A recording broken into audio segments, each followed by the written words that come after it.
to prepare for the exams. That is a lot of time. Even 1 week is a lot of time when it comes to an exam. Even 2 days, 2 days is a lot of time. So, and I'm telling you that from experience.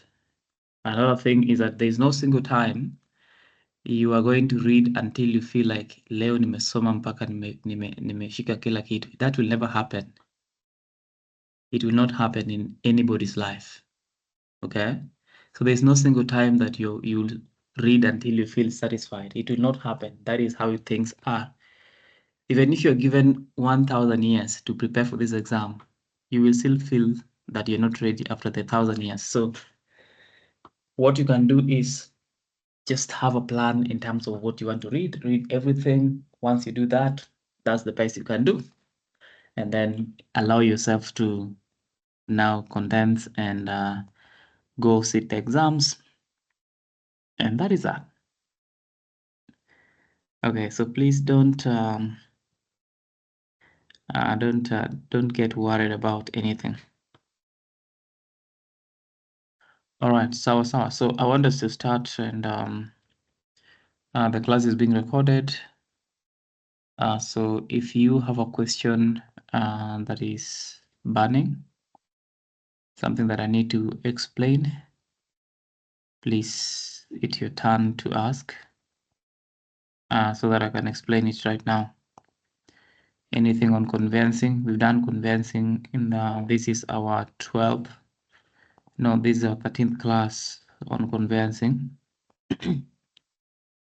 My only prayer is that you guys get to understand. Somebody is playing with me somewhere. Give me 1 minute. Let me deal with this person first. 1 second. You can put up your hand as I deal with that.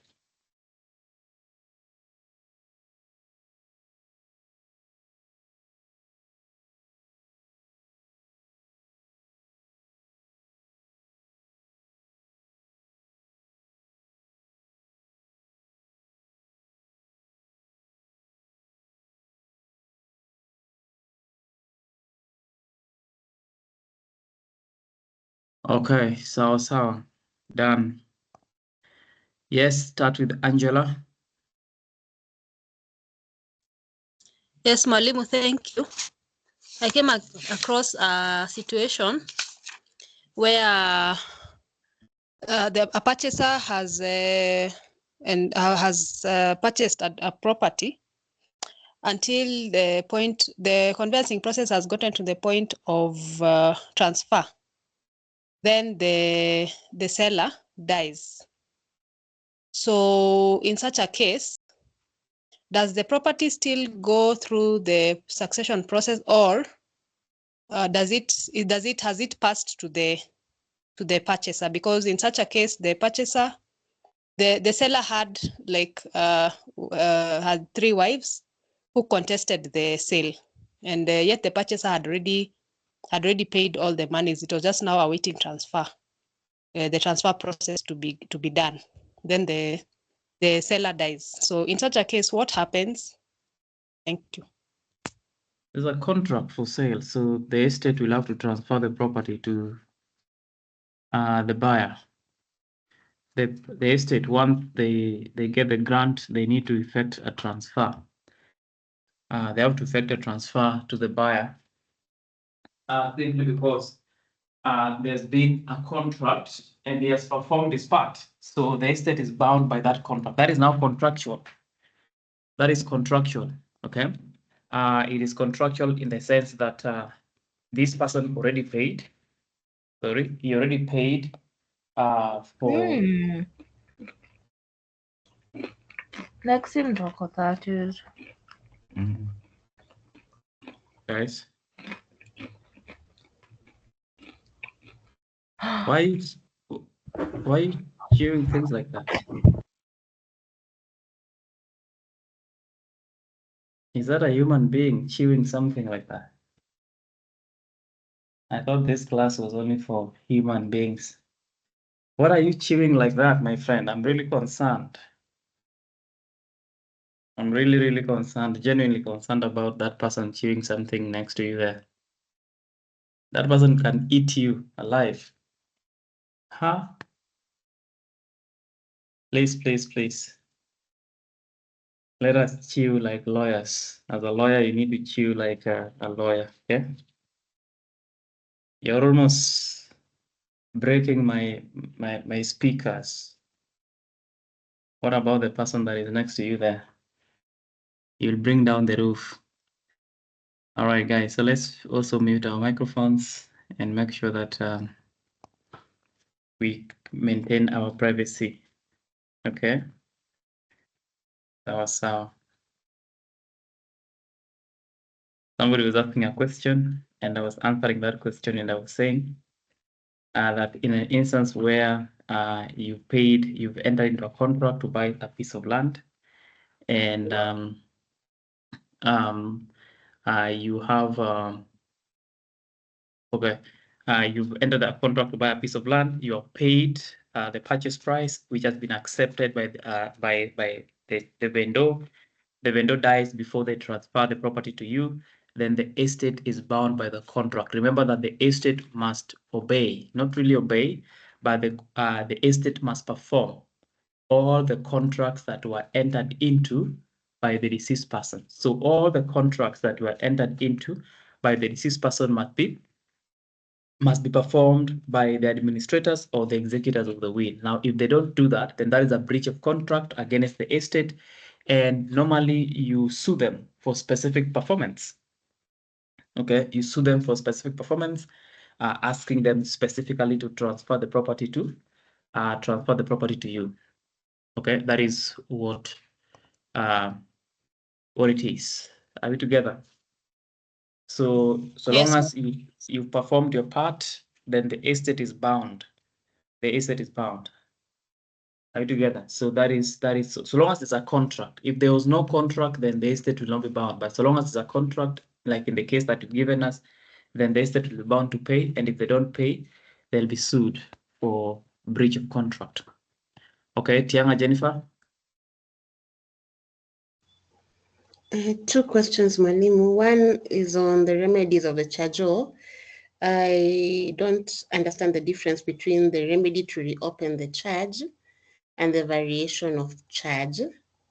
But I explained that, Tianga, you're the one who asked that question in the last class, the class before last class, and I explained that. I explained that in class. No, it wasn't. And I explained the difference lies in the person who does it. Okay. The difference is in the person who does it, who reopens the charge. What did I say?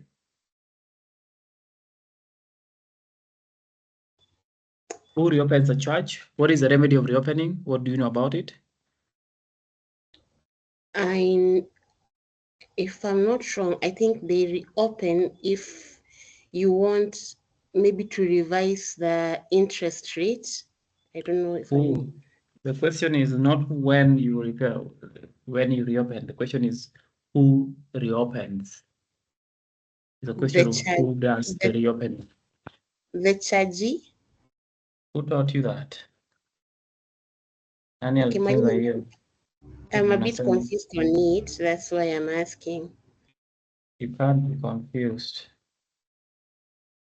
And the variation, who does the variation? What is variation? That one I can give you some lenience because we are going to discuss that today. But what is variation? Variation, I think it has to do with revising it. So that's you can't say you think. You can't say two things are confusing you when you don't know those two things as well. You know, you can't say A is confusing me from B and you don't know the two of them. I don't know. I feel like in my head, I feel like there's one that feeds into the other. Stop feeling. There's no feelings. There's no feelings when it comes to the law. Don't feel like something. Okay, I think. What do you think? I think that one feeds into the other. I think that maybe first, what is reopening and what is variation? Let's start there. You have to know what is confusing you first.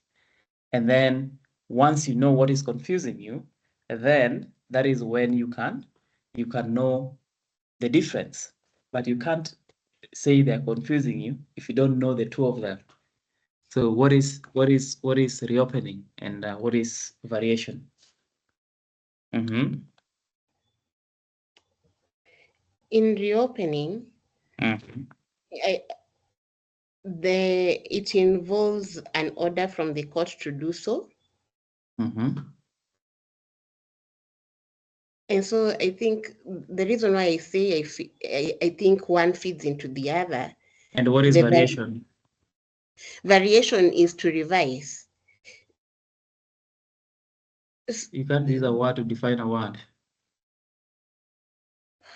It is to modify, to modify the aspects of the charge. So that is why I was saying, in my mind, I think. Who does the variation? The chargee. And who does the reopening? And I think that would be the charger. Okay. So are you okay? Because you just answered you just told me what reopening is. Now you're saying it's the charger. Sorry.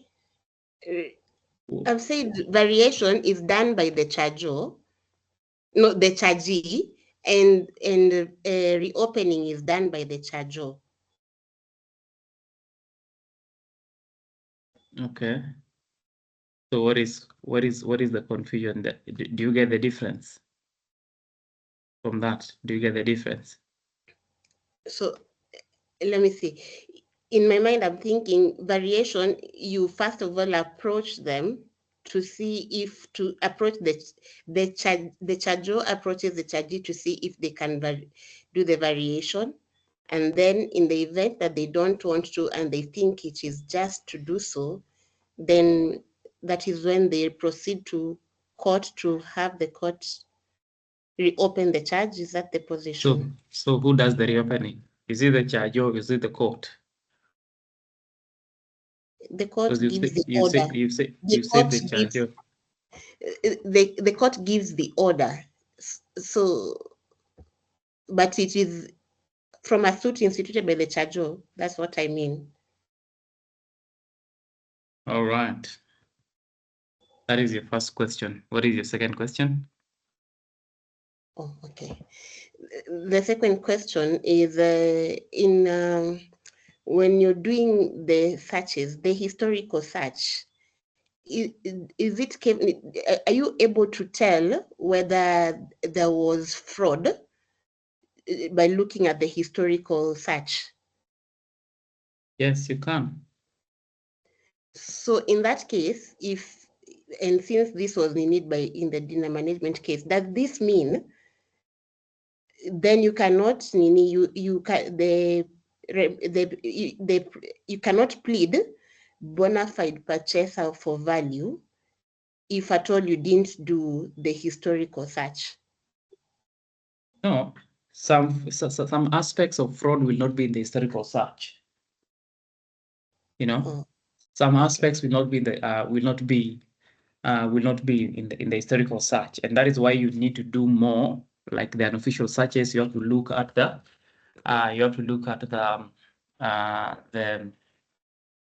Ndungu reports. You have to look at all those reports regarding the title. So you have to do more on your side as opposed to just relying on the official search and the historical search. So that is the gist of it. So the historical search, if there is, it will reveal some kind of defects or fraud in that aspect, but not all fraudulent acts will be there in the historical search. Some of them will be there. If it is there, you can see it, and some of them will be, for instance, through the actions of the officers of the registry, the clerks or the registrar themselves. So you will not be able to identify that because the historical search is supposed to tell you who owned the property, when and where. So once you get that historical movement of the title, there's some details that might not be clear from that, from that angle. Are we together? Yeah. All right, now to your first question in terms of reopening and variation. So reopening of the charge is simply when the charge is reopened, the charge is deemed to not have been signed. When you reopen the charge, is like you're opening the charge for now fresh negotiations. So we are opening the charge and we are going back to the time that the charge was open before it was signed by parties. So that is where we take it. So we take it back to that point, then it is renegotiated, and then it is signed again afresh.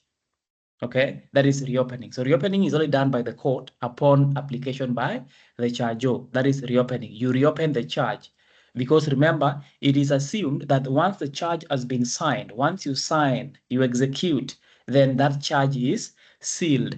So you can only go to court because if you want to go back on your words, remember that a charge is a contract. And therefore, anytime you want to go back on the contract, the things that you said and signed, then you have to reopen it. But you cannot reopen it without an order of court. So you go to court and ask the court to allow you to reopen the charge. That is reopening of the charge. So once the court has reopened the charge, the aspects of the charge that you're challenging will be renegotiated, and then parties will have to sign it again. Are we together? Yes. And then when it comes to variation, variation is just a remedy that is given to parties at any time, at any stage of the charge. They can proceed and renegotiate a part of the charge. So both parties or the parties in a charge, that is the chargee and the charger, can renegotiate. And most of the time, the chargee is the one that has the power to vary a charge, because the chargee is like the superior person in this, the superior party when it comes to charges. And therefore, most of the time, it is the chargee that will be doing what? Will be doing the variation. Okay, so that power is the power of the chargee to change certain aspects of the charge. So you as the bank, you will have the power, you have the mandate, you will have the obligation and the discretion to renegotiate, okay, or to vary the charge. Okay, and that is what we're calling variation. And in most charge agreements, you will find that the chargee or the bank, they will reserve their right to vary. Okay, for instance, when it comes to interest, in most charge agreements, the bank will say that the chargee reserves the right to vary the interest rates. And that is why most of the time, when you, if you have a bank that operates, digitally, sometimes you see some messages from the bank telling you that the bank will be revising their lending rates upwards. So the bank normally, has the right to revise that, the terms of the lease. So the various things that can be revised by the bank. The first one is the term of the lease, the term of the charge. The second one is the interest rate.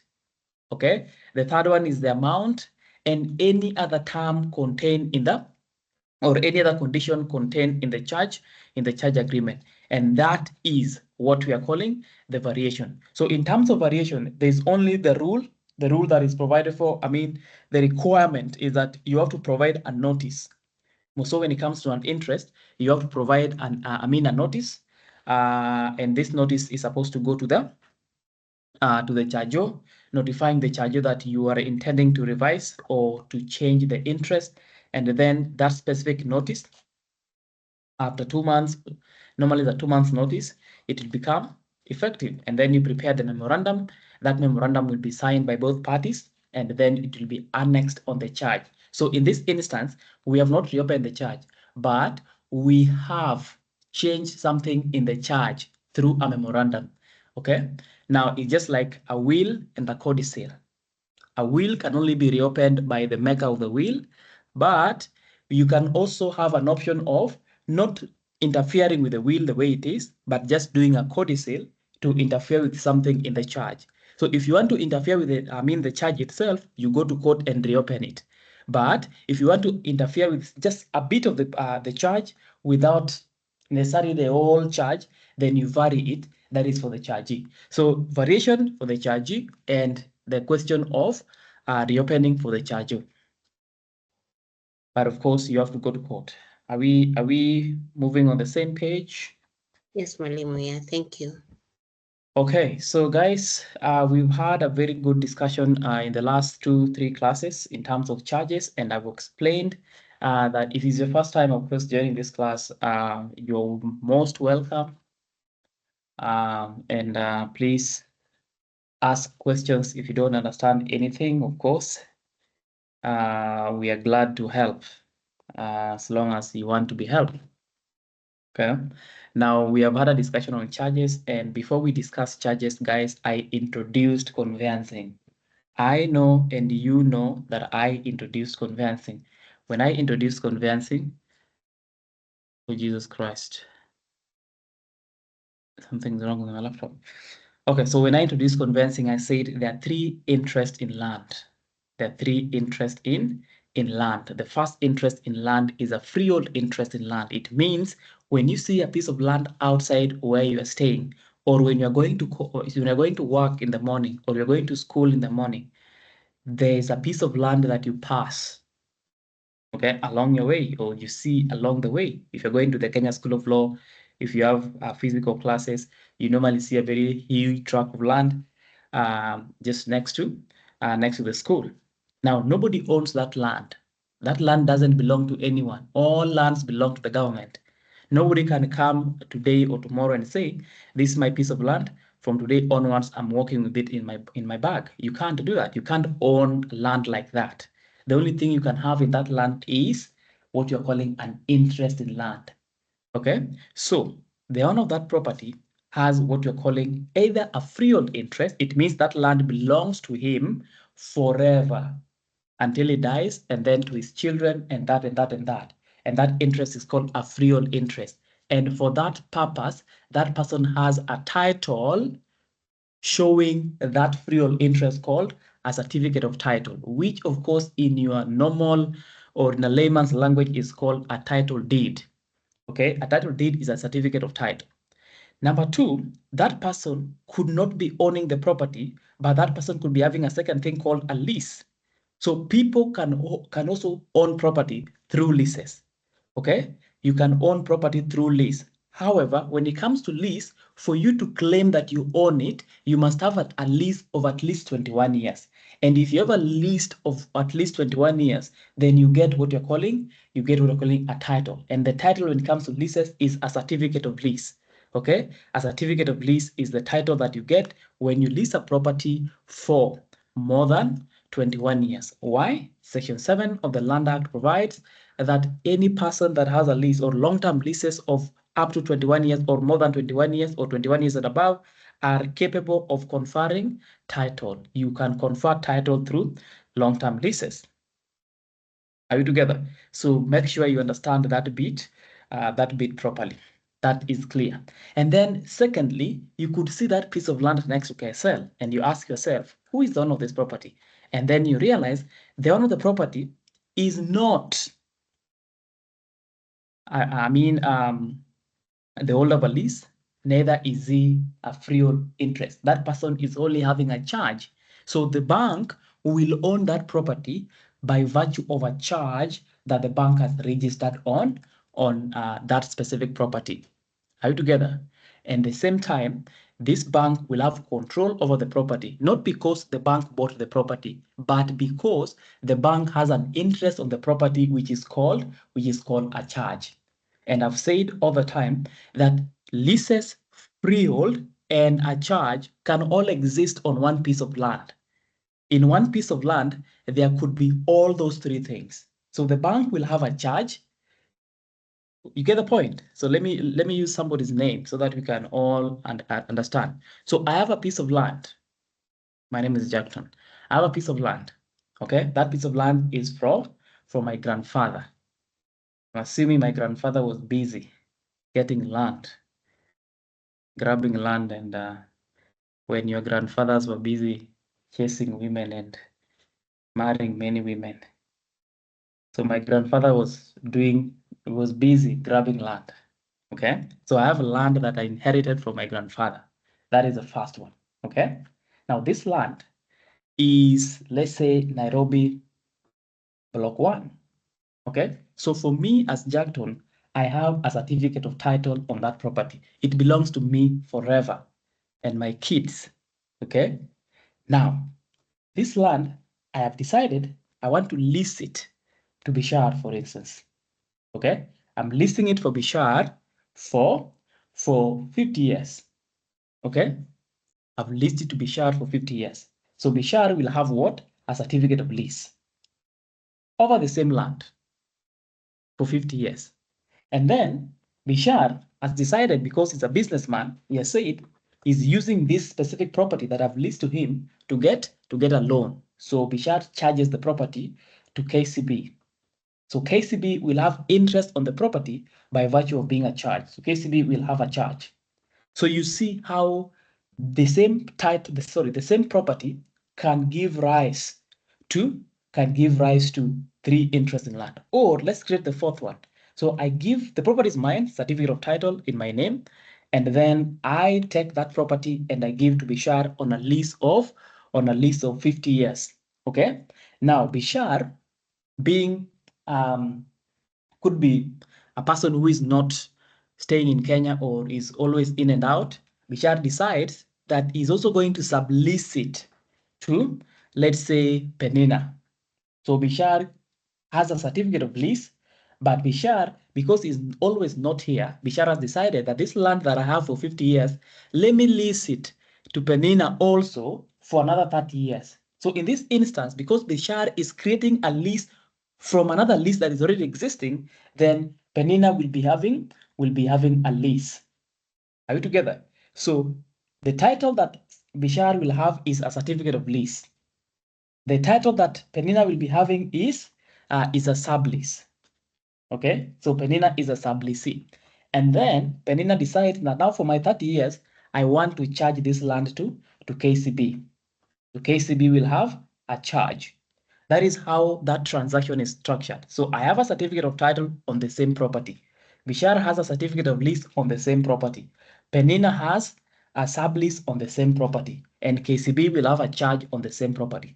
Those are the different kinds of interest on the property. But do not forget that on top of me, there is the government, which owns a title called the eminent domain, which is the absolute interest in the property. So the government can snatch it from me. I can snatch it from Bishar. Bishar can snatch it from Penina. Penina can take it away from the bank. So the property, how will it come back to the government? KCB will discharge the property back to Penina because there's a charge there. And then when the sublease expires, it goes back to Bishar. When the lease expires, it comes back to me. When I die without having any relative, then the property goes back to the government, or the government can take it compulsorily. That is how interest in land moves, guys. There is no other interest in land apart from what I've already said. Are you together? So that is how you create it down, and that is how you take it back. So at any point in conveyancing, they are just those three things I've said, or sometimes there are four, but the leases and subleases are just one. Okay, you just know when you're leasing as a freehold property, it is a lease. When you're leasing a lease, it is a sublease. So guys, that is what we talked about. So we talked about transfers, which is the dispositions. Let me connect the dot. So we have interest in land, and then now we have dispositions of interest in land. What am I saying? I am saying that this interest that we have seen, the freehold interest, the leasehold interest, the sublease interest, the charge interest, we can dispose them. We can dispose them. For instance, this my title that I have here, I can sell it to somebody, and that is a transfer. Okay. Number two, Bishar here can lease it to Penina, that is a lease. And Penina also can charge it to a bank, that is a charge. So we have three interests in land, and also we have three modes of disposition in land: a transfer, a lease, a charge. You can transfer your property, you can lease your property, you can charge your property. Are you together? So we've dealt with the transfers, we have dealt with the leases, we have dealt with charges. So I want us to close ranks on charges, okay? We've done everything on charges. Now, under charges, we have discussed what is a charge. I'm just picking you guys from where you left. Some of you don't read after these classes. It's totally okay. So I'm I'm picking you back so that we are on the same page before we go to what we're discussing today. You need to understand why we're doing what we're doing. If there's one question that you need to ask yourself all the time before you answer any question, is the question of why. Why is this thing the way it is? Once you understand that, then you are safe. So that is the question of why. Okay? Perfect. So now, let us talk about the question to do with charges. So we have discussed charges, and what specifically have we discussed about charges? We have defined what a charge is, and we have said a charge is an interest in land that is created when land is used as a security for a loan or a security for performance of an obligation. Security for performance of an obligation, that is a charge. We have discussed the parties to a charge. Who are the parties to a charge agreement, or who are the parties to a charge arrangement? We have discussed. The first party to a charge is the chargee. The chargee is the person that has the money, the chargee. The person that has the money, the person that gives the money is called the chargee. And in most instances, you know this person as the bank. I'm too fast. I'm feeling like I'm too fast. And some of you don't tell me I'm too fast, but they will come and condemn me later in time and say, oh, you're too fast, you know. Please say it right now. One of my greatest shortcomings is that I'm a fast speaker. I speak very fast. Sometimes I speak so fast until I forget what I'm saying. Okay, that is how bad it can get. I speak so fast. And when we start revising on the eve of exams, when we discuss the entire unit in one sitting, that is when you know how fast I can speak. So I speak very fast. It's a bad thing though. I'm not saying it's a good thing. So if I'm moving very fast, and the problem is that sometimes when I'm moving too fast, I can't realize I'm moving too fast, you know? So if you don't tell me that, hey, slow down, you will not understand. So in as much as, yes, there'll be a recording for this class, but I would also want you to understand where we're coming from so that when you go through the recording as well, you still know. Okay? So please, if you feel I'm too fast, say something so that I can dial down. I can try, I promise. I can try to be slower than that. So I've said the parties, and you say the chargee is the bank, the person that gives the money. Number two is the chargeo. The chargeo is the person that receives the money, not receives the money, that takes the property to the bank and enters into a charge arrangement with the bank. That is the chargeo. And then at some point in time where we have third-party charges, we have now the person called the borrower. So sometimes the chargeo can be the borrower, or sometimes the borrower can be a different person. So make sure also you understand that bit. Are you together? So we discussed the party. So in a question where you are seeing that it could be a charge, guys, the fact that the examiner said a charge doesn't mean it is a charge. What is the meaning of what I'm saying right now? I'm saying the fact that the examiner said that James created a charge over his property, it doesn't mean the final question must be of a charge. No, you could be told now to discuss question on leases. You could be told to discuss question on transfers. The fact that the examiner said that James has a lease doesn't mean it is a lease. It could be transfer of leases. It could be a charge on a lease. So keep your mind open and don't rush. Don't say that this one is a charge. Well done. Hii exam nimeua walai. Wewe ndio utakuwa umeuliwa vibaya sana. So please take time and read the question. Is it a charge? Yes. What about the charge? Tuko sawa? Okay, sawa. So that is making sense. If it is making sense to you, it is making sense to me. All right, so the next thing we talked about was the question of formal charges and informal charges, and the main difference between these two types of charges is how they are created. So we said that formal charges are created through the filing of the filling out and the filing. The filling of Form 53 and the registration. So you fill it out and then you register it. The registration of the formal of the prescribed form, which is from LRA 53. That is how you create a formal charge. And then we talk about the informal charge, where we say this is a charge that can be created by any way, even through a promise, even through a promise. Are you together? So if you promise that you will pay back my money, if you promise that you'll pay back my money in exchange, I mean, if you don't pay, I sell your property, that is a charge. But the fact that it is not written down and not prepared through the requisite form makes it an informal. It is formal, but it is informal.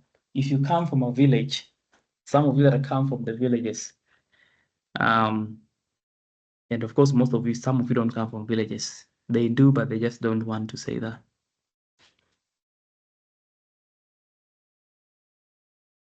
Can you hear me? Yes, sir, we are here. Yes. Yes, we can hear you, Yes. Mwalimu. Yes, we can. Yeah, so for those who come from the villages, you've seen in most instances, your parent or your uncle or any person will be saying, you go to your neighbor and tell your neighbor that, hey, my kid is going back to school. I don't have money. Please take this title deed of mine. Give me money. So they will take your title deed. That is a charge. Okay. So that is an informal charge. It is an informal charge because it is not created as per the requirements of Form LRA 53. Okay, we went and talked about the duties of parties in terms of charges. What are some of the duties of parties? What are the duties of the chargee? What are the duties of the chargor? What are the duties of the chargee's advocate? What are the duties of the chargeur's advocate? That is the advocate for the bank and the advocate for the person that is charging their property. Okay, so that one also we addressed very well in our previous class. Okay, so after that we went and talked about the different types of terminologies in respect to charges. More specifically, we talked about what is a subsequent charge. We first talk about the first charge, and we said this is a charge that is created first. That is the first legal charge. They're called first legal charges. Somebody's having their microphone on. Are you also chewing something? That person that was chewing is still giving me PTSD. Please mute your microphone. I do not want to hear you eating something. Okay. All right, so I hope you can hear me. So like I was saying, that we talked about the first legal charge, the first legal charge, and we say this is the charge that is created for the first time. If you have a piece of land somewhere and you take it to the bank and charge it, that is a first legal charge. First legal charge. That is the first thing that we talked about. Okay. The second thing that we talked about was now the subsequent charges. Subsequent charges, we talked about a second charge or a further charge. So a subsequent charge is any charge that you are creating after the first charge has been created. That is a subsequent charge. And we say the first one is a further charge. A further charge is a charge that is given, that is given or created, I mean, in favor of the same lender on the same property. That is a further charge. Okay. The second one we talked about, the second charge, that is now the same property but different, same property but different banks. And then we talked about third-party charges, and we said third-party charges will come in the instance where you have somebody saying I'm breaking. Is it true? Confirm? No. It's not true, sir. They are very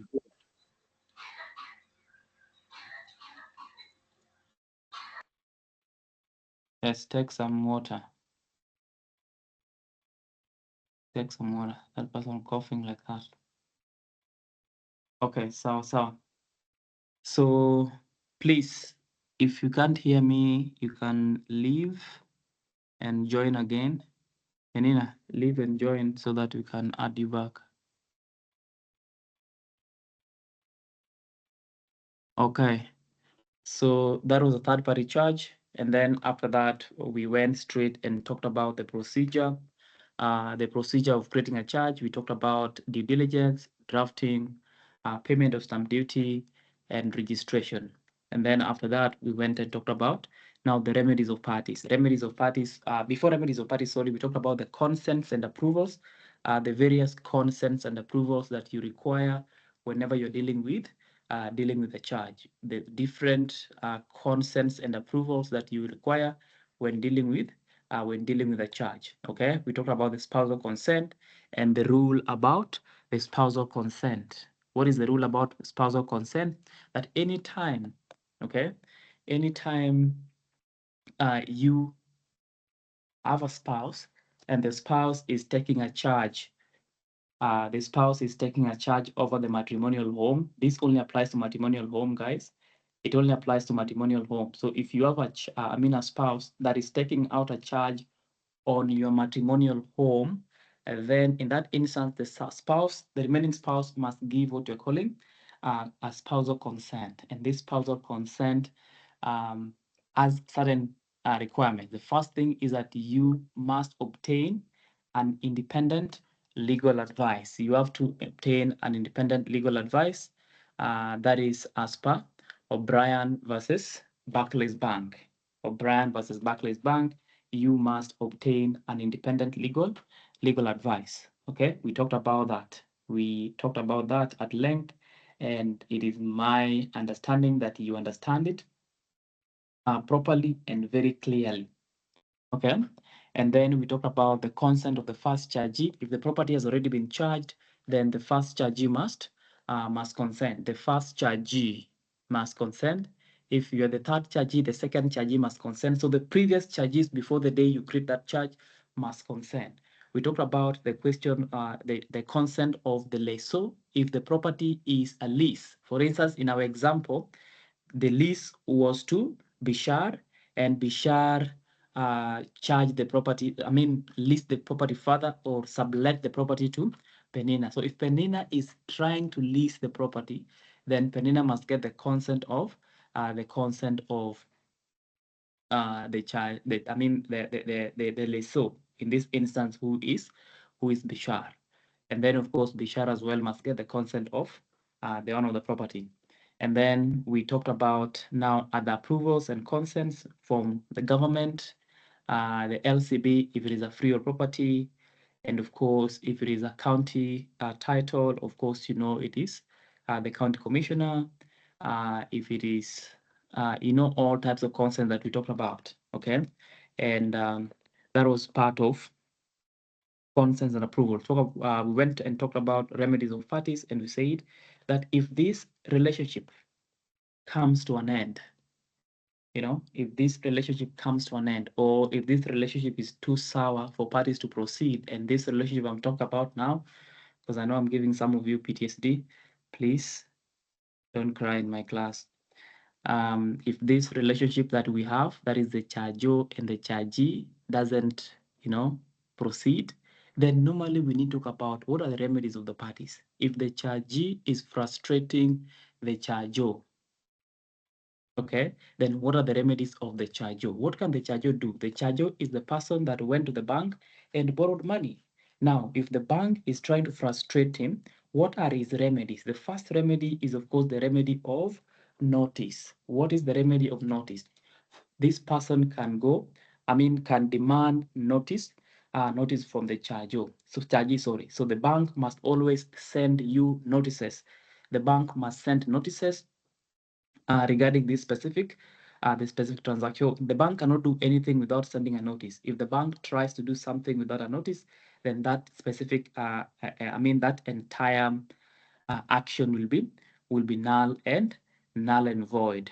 That is a remedy of notice. The second remedy is the remedy of the equity of redemption. The equity of redemption demands that you must be given the right to redeem yourself, okay? You can go to court as well for the third remedy, injunctions, damages, reopening of the charge. And then the last remedy you have is the remedy of discharge, which is you have the right to have your property discharged once you pay. So the bank cannot refuse to discharge once you have paid. Tunaelewana? Once you've paid, then the bank cannot refuse to have the property discharged once payment has been made. Okay. Now the second part of it, if we talk about now the other side of relationship where we have said, now it is the charger who is now frustrating the bank.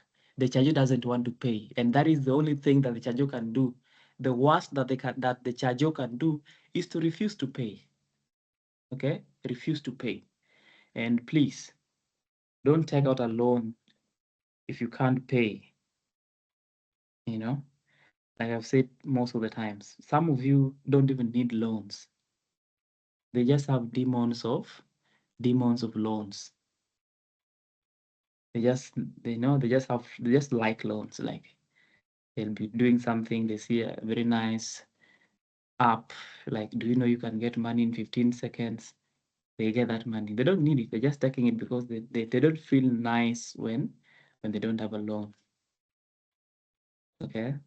Even hustler funds. Some of you took hustler funds not because you needed the money, it's because you just wanted to see how it works. You know? So you took an entire loan, not because you want it, it's because you just wanted to see this thing called hustler fund. How does it work? Can they give me? And that's the thing. Even with Mshwari and all those small loans that people take, people don't take them really because they need it. It's because like they're trying. Can they really give me? You know, you don't even believe in yourself. You're asking yourself, can they give me this money? And then you apply for it and then they give you. And then you squander it and then you don't want to pay back. Because most of the time, if you don't have a plan of using the money and you take a loan, you don't pay it back easily. You'd be like, dalipa too. So in this instance, you are frustrating the bank.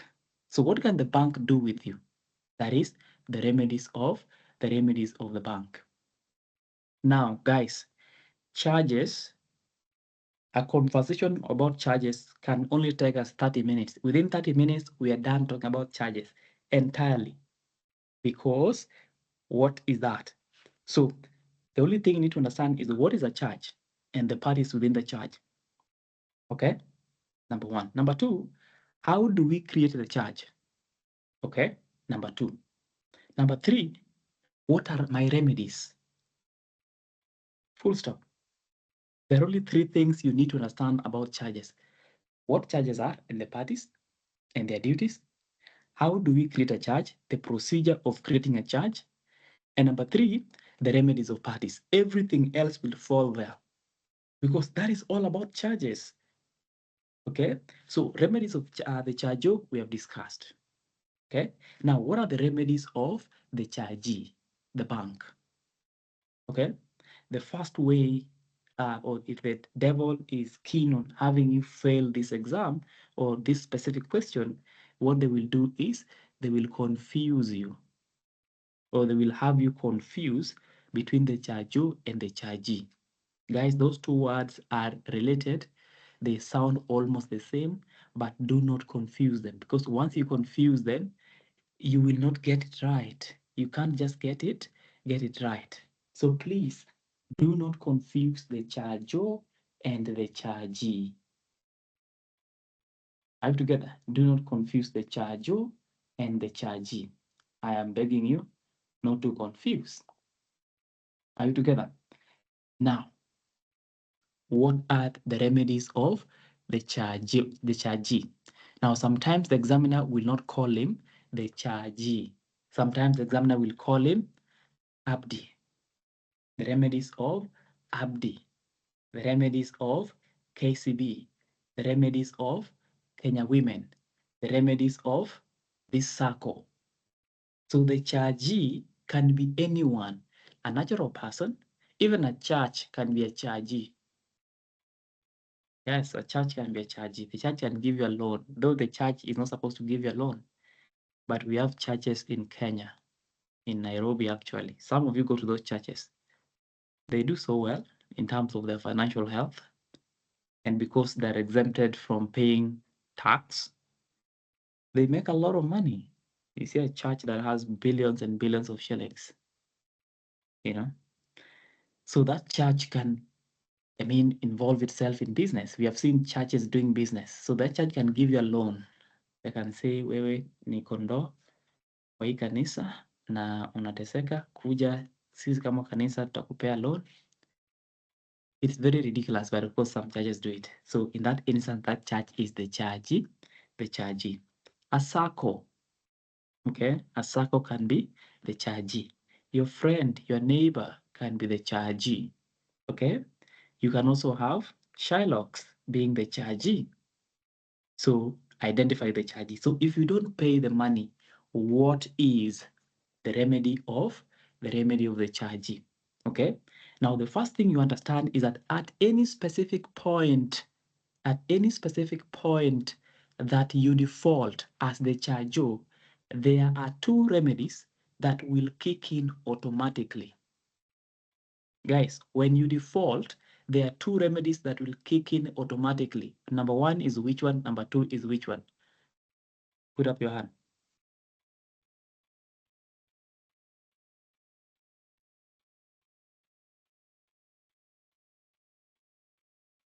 Guys, whenever you default, what are the remedies that will kick in immediately? The first one is Kiarie Wamboi. The first would be the statutory power of sale. Wewe uko wapi? Nikutafute saa hii usalimiwe. Which remedy is that? When you default as Kiarie Wamboi, remedies that kick in, your remedies as the charger. I'm asking about the remedies of the charger. When the charger defaults, two remedies will kick in. The first remedy is I would say remedy of redemption.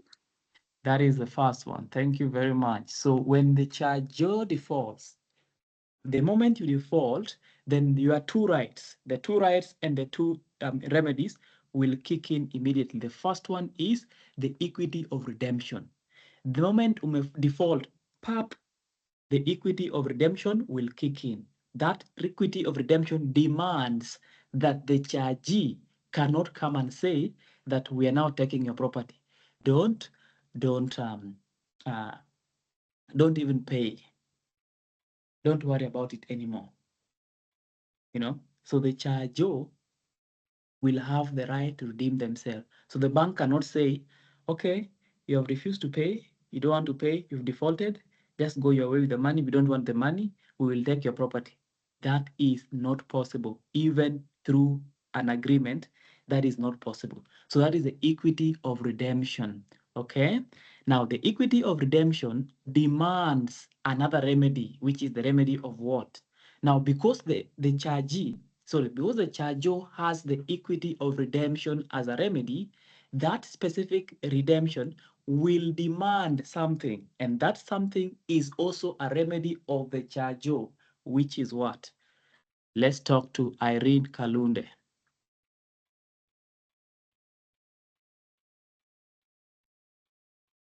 Irene? The remedy of a notice. Remedy Towards of notice. Remedy of notice. Thank you very much. The remedy of notice. Okay, so the equity of redemption or the remedy of redemption demands that the chargee must give you notices. Are you together? So those are the two rights, the two remedies that will kick in automatically the moment you default. Okay. Well, of course, there are others, but I wanted to explain those ones, just the two of them. Okay. Now we have the remedies of the bank. The bank's remedies. Number one is which one? What is the first remedy of the bank? Okay, but before we get to the first remedy of the bank, let us look at what is under Section 90 of the Land Act. So Section 90 provides for notices. We have notices now because you can't exercise any right as the bank without giving notices. You can't exercise any right without giving a notice. Now, when you look at Section 90, there are two things. The first thing that is under Section 90 is a 30-day default, and then number two is a notice of default. So 90 says that if the chargee notices that the charger is a default, or let's start the other way around, if the charger has defaulted, in meeting their obligations, okay, in meeting their obligations under the charge, and they have defaulted and remained in default for 30 days, then the charger will send out the notice. So technically, you will normally receive a notice from the bank, which what we normally call the demand. It is not really a notice, but it's just a demand, a 30-day demand, telling you that, hey, you've defaulted, please pay your loan within 30 days. Okay? That is what normally, oh, thank you. That is what normally happens. So you must have defaulted for 30 days or more. Are you together? So you receive just a demand or a reminder that you've defaulted. But even though you've not received that, the bank is automatically required to send you the first notice, which is a 90-day notice, or if you like, you can call it a 3 months notice. A 90-day notice, or if you like, you can call it a 3 months notice. 3 months and 90 days are the same thing. Okay? Now, you've defaulted 30 days, you receive a notice. That is notification of default. That is the first notice, the notice of default under Section 90. Okay? Now, it is either a 90-day notice if that default is for payment of money, or it is a 60-day notice if that specific default is for performance of an obligation. I want us to agree and be on the same page that not all the times it is going to be a 90-day notice. No, you can charge your property for performance of an obligation. And if you do so, then if you default in doing that obligation, then the bank will send you a 60-day notice. So make sure you understand that bit also perfectly. So if it is performance of an obligation, it is 60 days. If it is the question to do with the payment of money, it is 90 days. And then after the 90-day notice, then the bank will now decide on the remedies. So the remedies will come after the 90-day notice. And the remedies are, number one is the remedy of a suit. The bank can sue you. They can sue you. They can sue you to, take you to court. And a suit normally comes in the instance where you don't have any asset. You have no asset, for instance. You have no asset. The bank or the asset that you have is not sufficient. Okay, sufficient to pay the loan. So they look at all the remedies and then they settle on the suit. The next one is they can take possession of the property, they can lease it, they can appoint a receiver, and they can also sell. They can also sell the property. So we talk about all those remedies. We talk about the nuances around the remedies. So after that remedy, that is the remedy of power of sale, which we discussed in the last class. Today, I want us to talk about something else, and that something else are the transactions. Okay, so let us talk about the transactions and how to structure the transactions, because it is very important for you to understand. It is very important for you to understand how the transactions are and how they work. Unless somebody has a question, but I want us to go straight into transactions because it is very, very important. No, Karam, Amin, I've said that we have the remedies under Section 92. The first remedy is remedy of suit. The bank can sue you. The bank can take possession of the land. The bank can appoint a receiver, and the bank can lease the property to somebody else. And the fifth one is the bank can sell your property. Are you together? The bank can sell your property. That is the power of sale.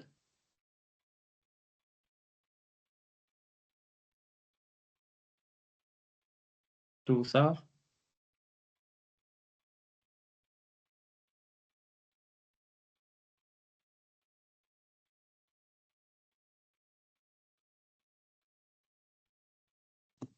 Tuko sawa sana. Okay. All right, so let's go over the transactions. Let's talk about the transactions. The transactions that I want to talk about is instances or transactions coming out of a charge. Transaction coming out of a charge. Transactions coming out of a charge. Transactions, or whatever that means. So let's start with the first one: a loan takeover. Loan takeover. So guys, you need to understand how these transactions will appear like, and then that is the only way you can understand how to structure them. Because the question will just tell you, advise them on the steps they need to do or how to structure the transaction. Okay, that is all. Are you together? That is all you need to understand. Okay, so the first one is a loan takeover. So what is a loan takeover? Now, in practice, a loan takeover is a second charge. A loan takeover is an instance of a second charge. Okay, second charges are possible in law. Second charges are possible in law, but in practice, because of the nuances involved in second charges, parties avoid second charges. Okay, parties avoid second charges. So I'll be using the name Bishar for explanation. And which bank? Bishar, which bank do you bank with?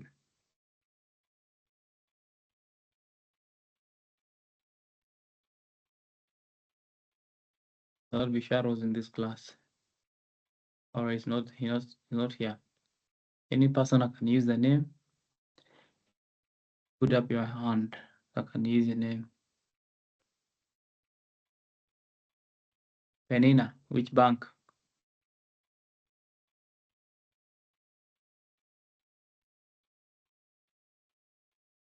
Absa. Absa. Okay, so let's use Absa. So Penina here is the owner of a property. Okay. Penina here is the owner of a property. Penina has charged the property to Absa for 2 million. Okay. Now, along the way, Penina wants another loan. Okay. Penina wants another loan, but not from Absa because maybe Absa is expensive in terms of interest rates. So Penina wants another loan, but from this time round, Penina wants to go to KCB. Okay. And how much is Penina asking from KCB? Penina is asking, there's a question in 2018 that has a loan takeover. If you have it, please send it to me. You should have it. Loan takeover question so that I can project it and we do it together. So Penina is asking KCB this time around for 3 million. Why is Penina going to KCB? Because KCB is cheaper. Okay. KCB is cheaper. The same property. So 3 million. The second one. Now, in this instance, there is an element of a second charge or a loan takeover. Second charge is that KCB will be charging the property that has already been charged by Absa. Okay. Now, in the books, in theory, KCB will proceed and do an undertaking to Absa, ask the Absa that, hey, give us the title, let us register our charge, and let us bring it back to you. That is the second charge. That is how second charges happen in theory and in practice. Okay, so second charges will happen in that instance. So KCB, because remember, the title is with Absa, where Penina borrowed 2 million.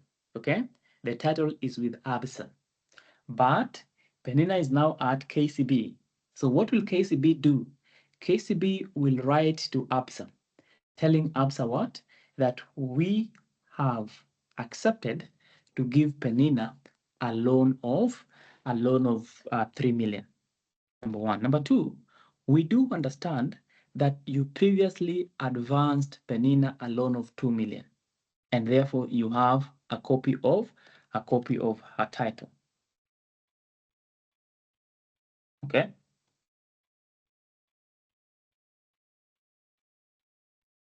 Guys, are we together? Yes, Yes. proceed. Yes. Yes, we are together. All right. Now, in that instance, please give us a copy of the title so that we can register our charge against the title. And then once we are done registering our charge, we will bring the title to you. Okay, so ACB lawyers will write to ABSA's lawyers and exchange an undertaking. In that undertaking, KCB is undertaking that should we get the document, we will register the charge and then we will bring it back to you. We will not give it to any person. Okay, that is the first instance. So a professional undertaking from KCB to ABSA, just giving a promise. And that promise is, give us the document, we promise that we will just register our charge and then we'll bring it back to you. Okay, so that is just a PU. The second option is now a loan takeover. A loan takeover is that KCB, instead of having to be the second chargee, KCB will opt to be the only chargee. How do they do that? They will pay ABSA what Penina owes. ABSA will give them the title. They will register their charge and then give money to Penina and then claim the entire amount from Penina. So how does that work? That is what I call a loan takeover. Loan takeover is the quote unquote, we lipa nitakulipa baadaye. You go out with a friend of yours and you know those friends of yours where you go out to eat or to have a drink and they normally don't have money. They will never have money. You know, they will keep telling you, oh, kuna kadi, lipa. Nitakulipa tukifika. Oh, you pay. You know, those kind of friends. That is what you're calling a loan takeover in that instance. Okay. So if the waiter comes to collect the bills for you and your friend, if the bill is 1,000 each, then ordinarily you're supposed to pay your 1,000 and your friend pays 1,000. Now, in this instance of a loan takeover, your friend will be telling you, we mlipe 2,000, tukifika kwa nyumba, nikupe 1,000. So you pay the 2,000 to the waiter. When you go back to the house, then your friend will give you your 1,000 as a loan takeover. So in this instance, Penina has the first loan with KCB, so ABSA, for 2 million. She wants to take another one from KCB for 3 million. Okay. Now, instead of doing a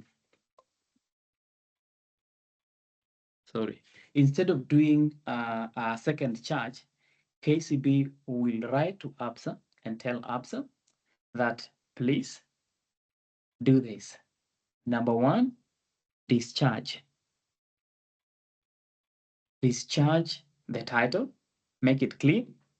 Number two, bring it to us. Once you bring it to us, we are going to register our charge. We are going to register our charge for 5 million. Okay. And then we will wire you the 2 million that Penina owes you. And then we will give Penina 5 million. 3 million, sorry. That is how transactions on loan takeovers happen. That is how loan takeover transactions do happen. And I want you to understand that very clearly. Okay. What have I said? I have said, number one, okay, there's going to be a discharge where ABSA is discharging the title. Okay, once they discharge the title, they take it to KCB. KCB will register a charge of 5 million against the title. Why is it 5 million? 2 million tumelipa ABSA na 3 million tunapea Penina. So they will register the 5 million and then they wire 2 million to ABSA and then 3 million to Penina. At the end of the term, they will require Penina to pay 5 million because kuna 2 million mahali walimlipia.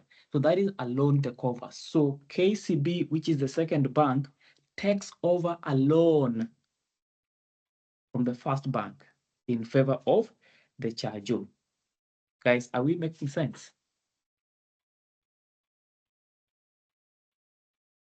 Yes, mwalimu. Yes, sir.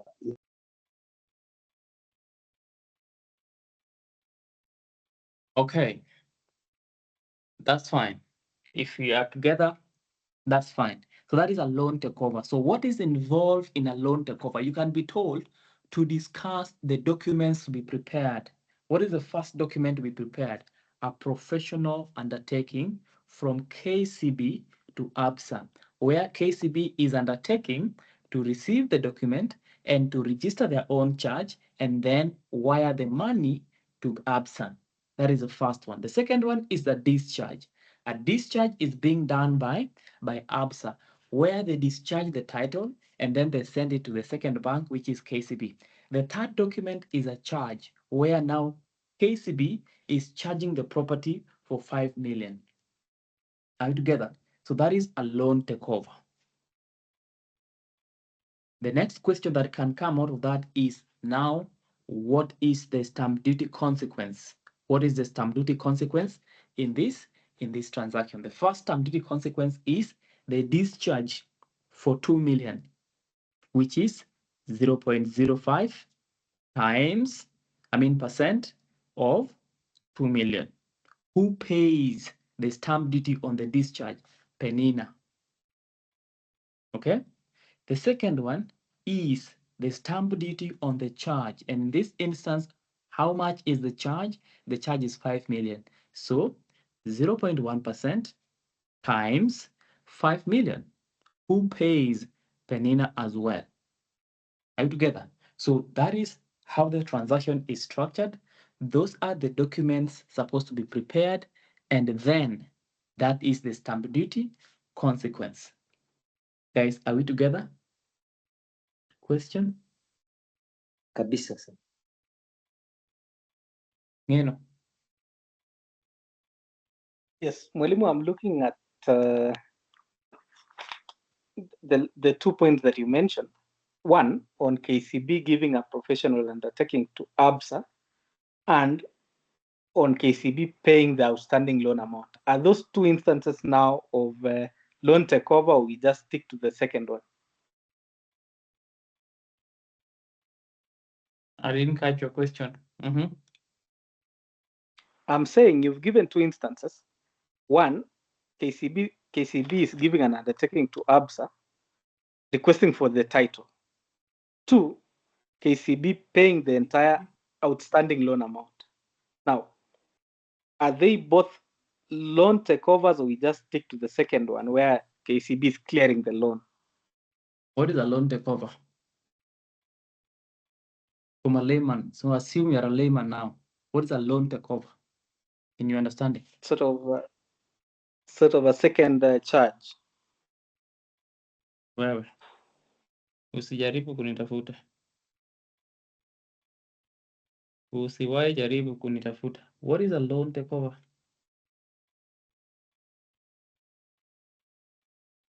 What have I explained a loan Direct takeover to mean? like I got you clearly on What is a loan institution A. takeover?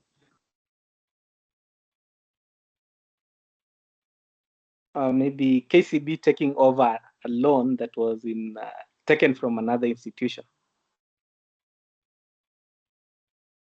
Okay, so in this instance, who is Which one is a loan takeover from the two examples you've given? I'm convinced that it is the second one now. That it is paying in entirety. And then now the ABSA can discharge the title. And the KCB now wires the outstanding amount to ABSA. That is perfect. So what is the first transaction? If the second transaction is a loan takeover, the first one is? That is now the one which was confusing me. So the first one I've said is what we are calling the second charge. I told you the second charge. So loan takeovers, they cure second charges. A loan takeover is supposed to cure a second charge. Okay. Now, instead of us going back and forth of loan takeover, a second charges, why don't you just pay so that aenda kulipe mbele? Why do we have to have two charges? Lipa tu alafu wewe utalipwa baadaye. That is a loan takeover. So loan takeovers, they exist in practice to, cure the mischief or make the transaction easy when it comes to second charges. They make second charges easier. So you don't have to go through a second charge, which is long process like, we will let a document, a register charge, nikisha register charge, uchukue tena. This is a long process. Okay, it's a long process. So we don't want to go through that process. So because we don't want to go through the process, we now say, you just give us, do a loan takeover. Are we together? Yeah, understood. Thank you. Okay. Another question?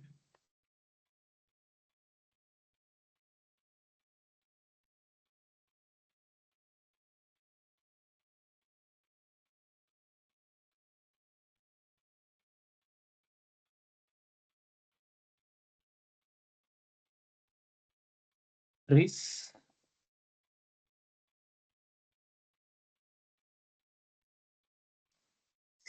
Thank you, Mwalimu. Mine is just to take you back. You went a bit fast when you were discussing about the stamp duty consequences, and I was able to only capture the discharge where the of 0.05% of the rate that is paid by the charger. So perhaps you could recap on that, tafadhali. What are the documents to be prepared? It's the PU. There's a discharge and then there is a charge by the second bank. So from what you've said, what is the stamp duty consequence on those things you've just said? The first one is? There's a discharge. I want to believe there is a discharge. That is not a stamp duty consequence. What is the stamp duty? So what have you captured? I was only, you went a little bit. Yes, I was only able to capture from the doc. Yes. And what I captured was the discharge of the 2 million would be like 0.05 at a rate of 0.05. And you said something there. That's where I got lost. That's where I got lost, Mwalimu. No, I want you to get serious. Whatever you captured was stamp duty on what? That's where I lost you, Mwalimu. So I'm asking you, what are the transactions we have? You said we have a discharge and you have a charge. Do you know the stamp duty for discharge and stamp duty for charges? No, not very clearly. You don't know what is the stamp duty percentage for a charge? Maybe someone will help me. I can't remember, Mwalimu. Nobody's gonna help you, sadly. You're on your own. What is the stamp duty when it comes to charges? Guys, we've done stamp duty in this class. We've done stamp duty in this class. Okay. So what is the stamp duty when it comes to charges? Aaron, you're still on mute. Halim, unfortunately, I was absent the day you discussed stamp duties.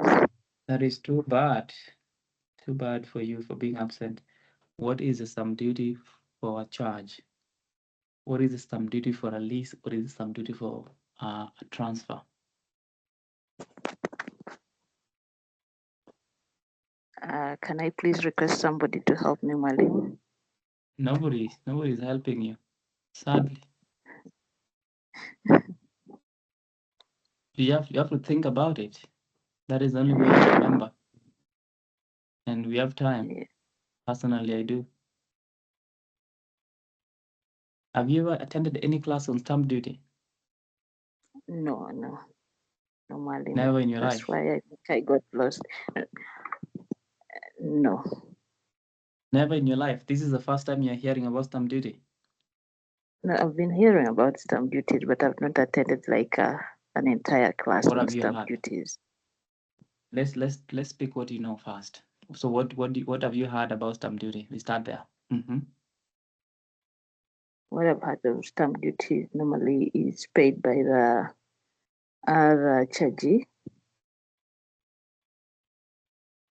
depending on That makes the sense. property and depending on that kind of property, and then also depending on where the property is, the area. So the rates will depend on the area of the location of the property. Okay, that's right. That is okay. What else have you heard about stamp duty?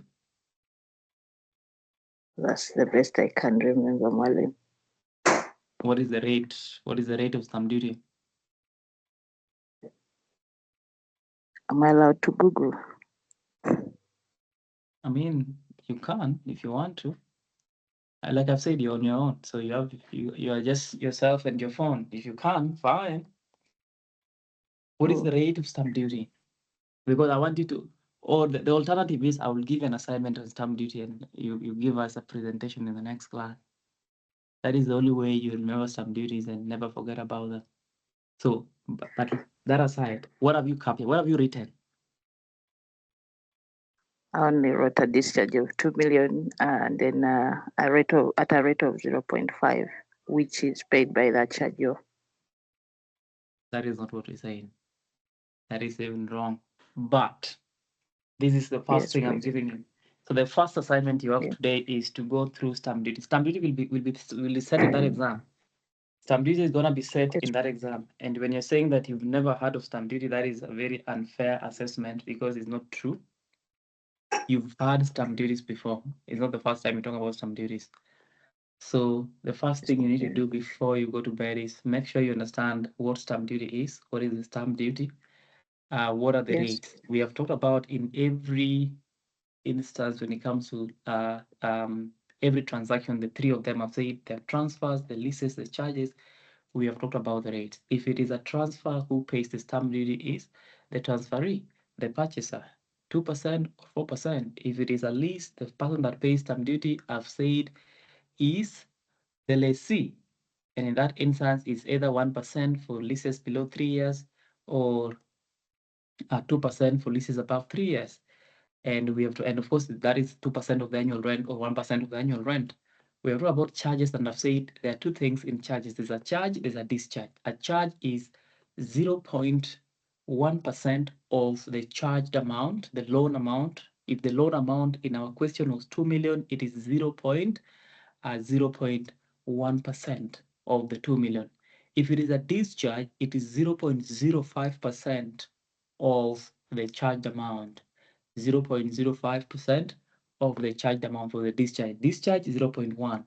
Discharge is half. Charge is 0.1. Discharge is half of that, which is 0.05.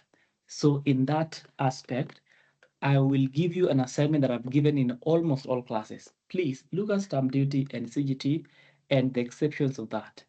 There is no question whether stamp duty will be set. There is no question about that. It will be set. It must be set. Always, all the time. It will come. Now, please, that is your assignment. And I want you to send me something about stamp duty, what I mean, based on what you've done, so that we can have a discussion about it. But make sure that you update yourself on that bit, the three of them. Now, based on the information I've given you, are we at least somewhere? Yes, Mwalimu. Now, is your question answered? Yes, it is. What is the answer to your question? The answer is the rate, the stamp duty rate for discharge is half of the rate of charge, which is 0.05% of the charged amount. So in this instance, what is the charged amount? It was 2 million. Okay. So what was the stamp duty consequence of that transaction? Would take the charged amount by the stamp duty percentage of 0.1%. Why are you using 0.1%? What is the What first is the transaction? charge?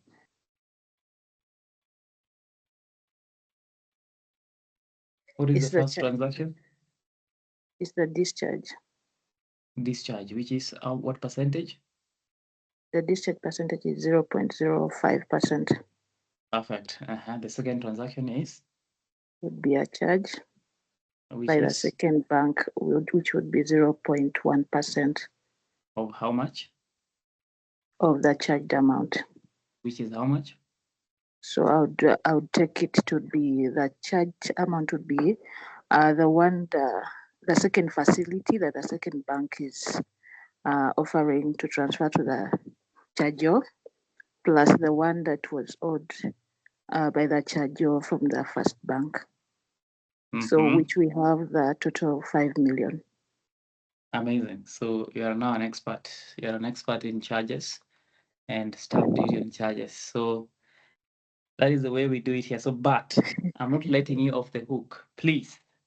Yes, Stamp Mwalimu. duty is your assignment. Stamp duty is your assignment. So make sure you don't forget stamp duty. You will Yes. never escape stamp duty. Okay? You will never Yes. escape stamp duty. Are you together? You will never escape it when it comes to an exam. All right. While you're still there, I wanted us to just read the question that I was telling you about, question 1 of 2018 July. Read for us the question. Is it too small? Let me enlarge my screen and see if it can get better. Is it better now? Can you see it? Sure, I can. Okay. Question 1. You are acting for Mr. and Mrs. Baraka. They own a property registered as Nairobi Block 144/2. The property is valued at 20 million Kenya shillings. The couple took out a loan of 10 million Kenya shillings from NCN Bank in the year 2010. The loan balance, including interest chargeable, is 2 million Kenya shillings. Your clients have approached KCK Bank for a loan of Kenya shillings 8 million. Part A1, advise Mr. and Mrs. Baraka on the nature of the transaction they intend to get into. Yes. So this is where I want everybody to put up their hand because I'm just done explaining this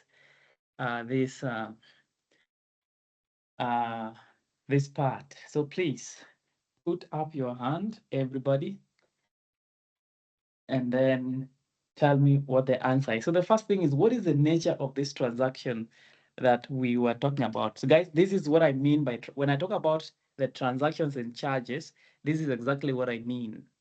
Whatever you can see on your screen is not a direct question from a charge, but is a practical question from a charge that this client of yours wants to apply for the loan, but they did this, now they've done this. Please advise them on what they need to do. So the first thing is, what is the nature of this transaction? Quickly, somebody. There's no person that is having their hand up. Out of a possible 150 people, nobody is having their hand up.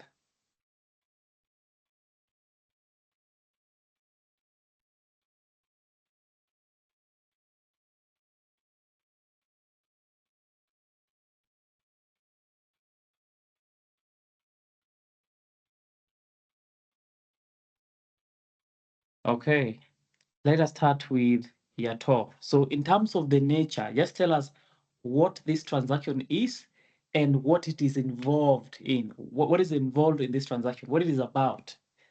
Okay.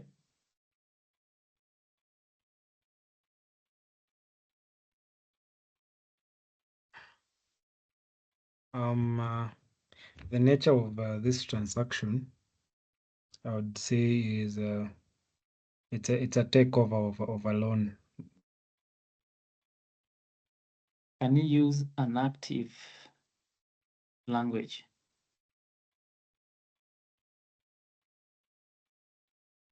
Hello. Yes, I can hear you. I'm saying, can you use an active language? Okay, I'm saying that the nature of this transaction is a takeover of a loan by. No. Mhm. Use an active language, guys. You can use an active language. Do you understand what I'm saying by active language? What you're using is passive. Stop using passive. Okay. Mr. and Mrs. Baraka have a pending balance of 2 No. million. What is the nature of the transaction? So when you say a takeover of a loan, that is passive language. Don't use passive language. It's like saying active is Juma kicked the ball. Passive is the ball was kicked by Juma. So use a direct language.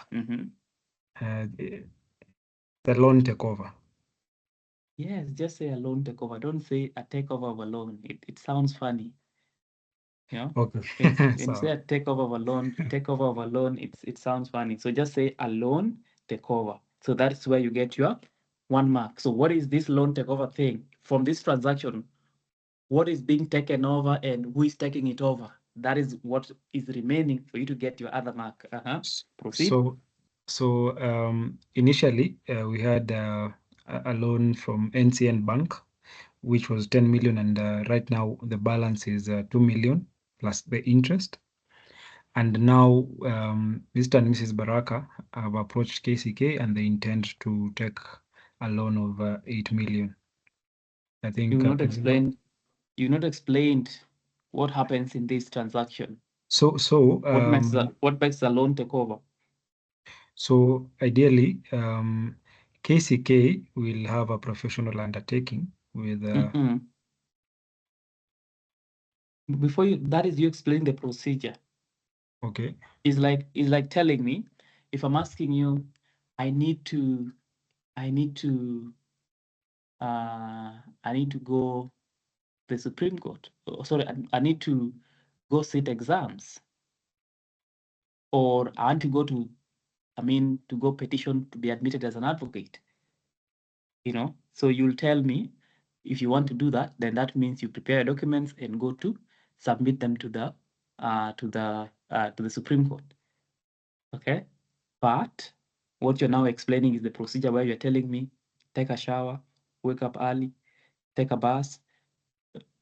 So give me the summary of what will happen. So it's simply, I'm asking you it is a loan takeover where what happens? Where KCK takes over the loan that is 2 million, which is the balance, and cumulatively then Mr. and Mrs. Baraka will have to pay 10 million to KCK. Exactly, that is what it is. So direct to the point, a loan takeover, okay, where the second bank, KCK, will take over the loan balance of 2 million from NCN Bank, and then cumulatively charge the property of Mr. Nairobi Block 1444/2 a charge of 10 million. So that is, you just need 2 marks. So just direct the point and a summarized version of that. Now, part 2 says, discuss the steps you will follow to ensure that your clients get the 8 million. Now, that is where you start from. Take a shower, take some breakfast, look for some money, have a coat, have your jacket on, get out of the house. So that is the procedure now, the steps, and that is 4 marks. 4 marks. Number 2. Somebody put up your hand and tell me. Natwati Robert, what is the first thing? The first step is what?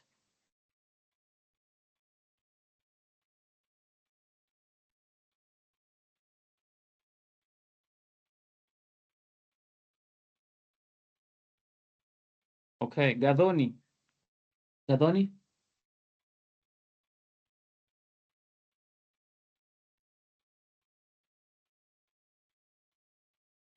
Okay, let us go to, guys, is it that my network is not clear or you guys can't hear me?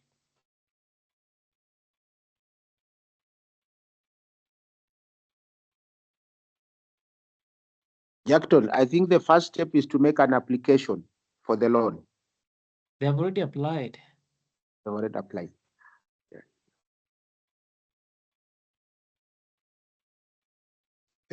Get Mwalimu. Gadoni, yes. Yes, Mwalimu, if I may attempt. I believe the first step should be KCK Bank doing a professional undertaking to NCN Bank, requesting them to first do a discharge. Hello? I'm listening. Okay. So to first do a discharge where from NCN Bank, and then subsequently. Okay. I just want the first step. So the first step is a professional undertaking. So you will be writing that the following are the steps that Mr. and Ms. Baraka, Mr.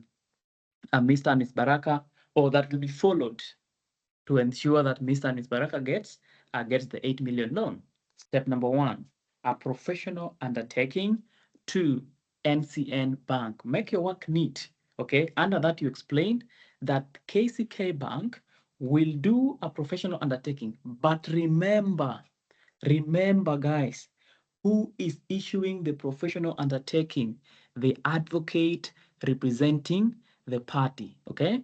So the KCK Bank's advocate will do a professional undertaking to NCN Bank, wherein they will requesting for the completion documents or the copy of the title, okay, undertaking to register the charge and transfer the money that is owed to them upon registration.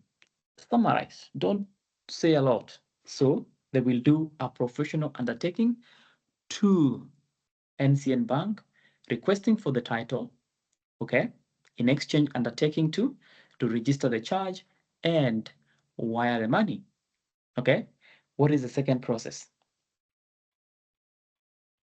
Second process, we have given a professional undertaking. Number 2 is what? Guys, if we move faster, we can look at another. What is the second one? Okay. Adrian Alfreds. Number 1, why do you have 2 English names? Adrian Alfreds. Yes, Doctor. Why do you have 2 English names? Because I don't have any local names. Because you don't have what? Any African names. Okay, fine. So Alfred's Aldrian, please tell us, what is the second step? The second step is that Miss and Mrs. Baraka will then register this. What are you saying, my friend?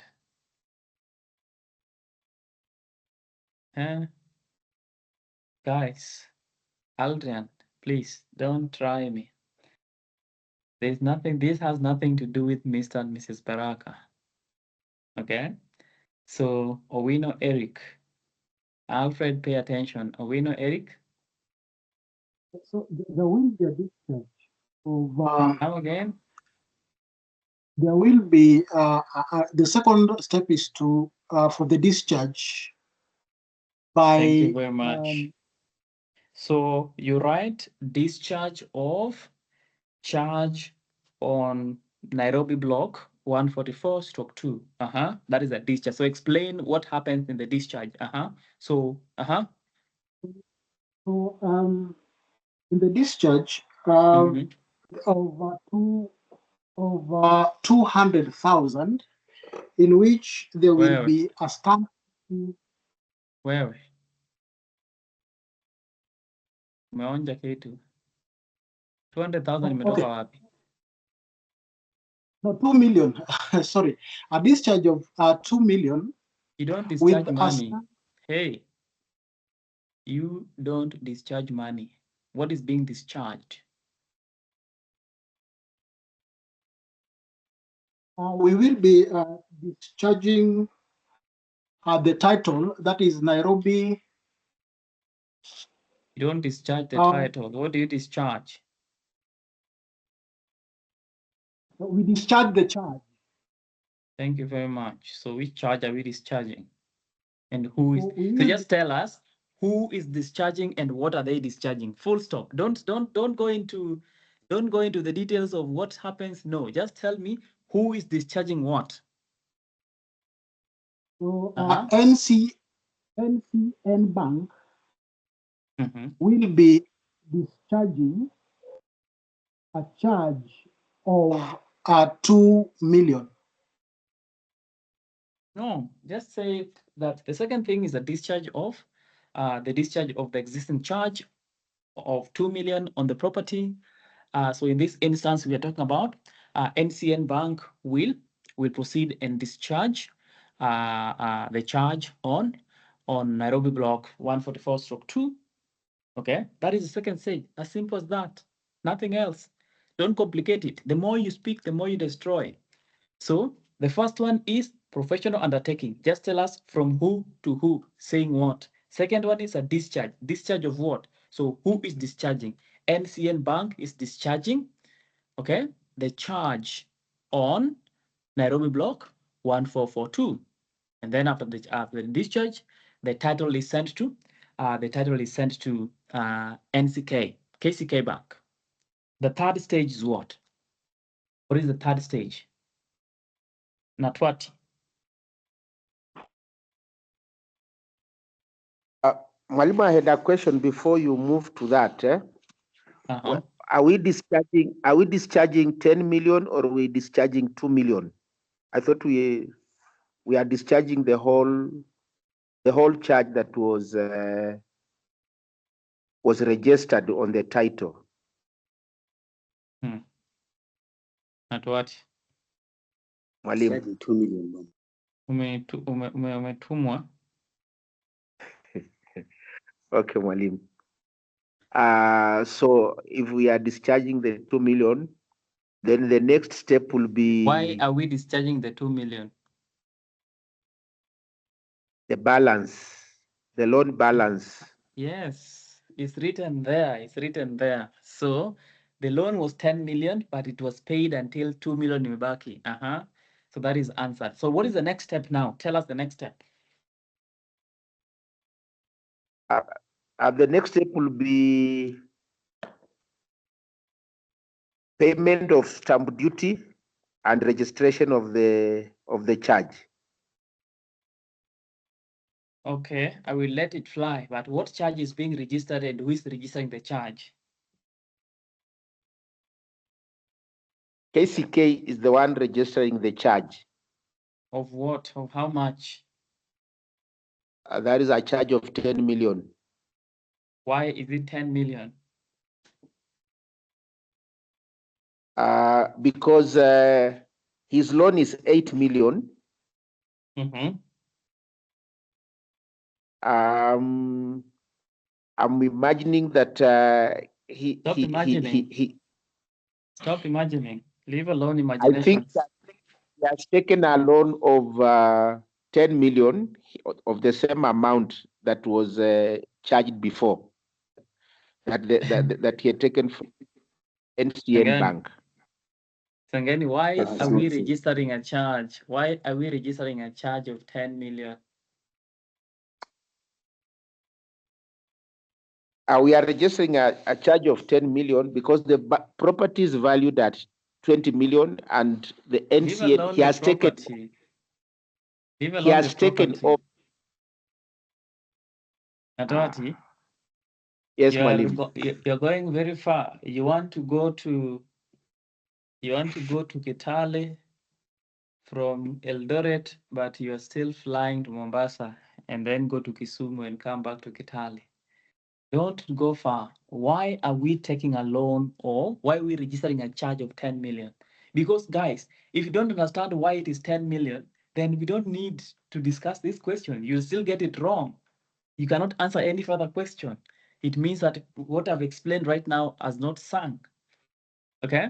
So Natawati, again, last chance. Why is it 10 million?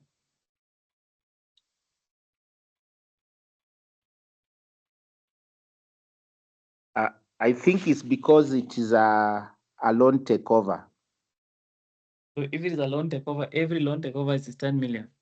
Is that the assessment? No, because he said the couple took 10 million and they have approached the bank for a loan of 8 million. It is 8 million. So the charge is 8 million or 10 million? It's 8 million. Okay.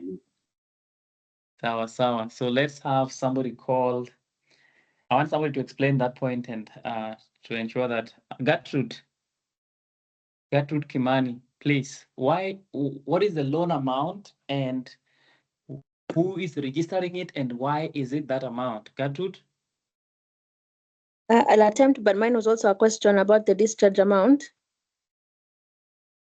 Should I answer the question and then ask? I was also going to ask a question about the charge amount. So in my opinion, the charge amount was going to be just 8 million because it says they approached KCK for a loan of 8 million.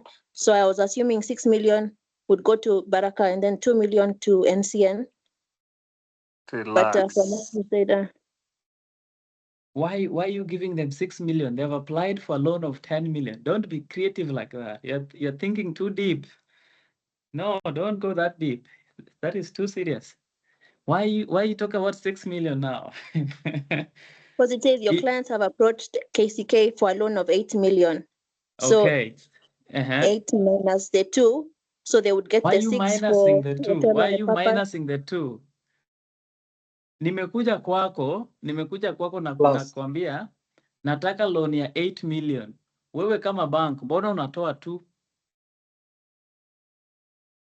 Sio kutoa lakini kupeana to discharge, kulipa hiyo loan ingine. Which is fine. Yeah. But what I wanted is 8 million. Mimi mashida zangu niko nazo ni za 8 million. Mbona unanipea 6? Okay, now I get it.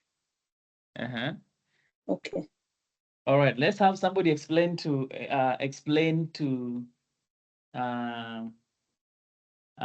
Saina George, explain to Kisangani what is the loan amount and why it is that amount.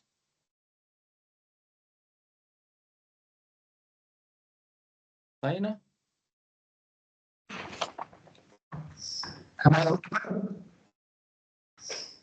Yes? Yes, the KCK will charge Nairobi block 144/2 of 10 million Kenya shillings, 10 million. And why then is it 10 and not 10, 8 or yes, 5? Baraka needs 8 million and he has got pending 2 million in NCN. Okay. So the 10 million that will the bank take will charge, the 2 million will offset the loan of 2 million in NCN. And then the 8 million now will be forwarded to Baraka. Thank you very much. So Kisangani, are we together? Yes, Mwalim. Slightly, yes, because I'm looking at he had taken a loan of 10 million from NCN Bank. Then the loan balance was, including interest, was 2 million. So your class approached the bank for a loan of 8 million. So the question is he taking the 8 million to include the bank to discharge the 2 million, or it has to be together with the whole amount? So to save on time, I've said this person, this KCK is paying on behalf of NCN. Okay, he's paying on behalf of. I mean, he's paying NCN 2 million and then giving the 8 million. So it is what you are giving. The same example I gave. Penina is taking a loan of 3 million from ABSA, KCB, but she had taken a loan of 2 million from ABSA. So KCB will pay ABSA the 2 million, and then that you add on top. You add on top of what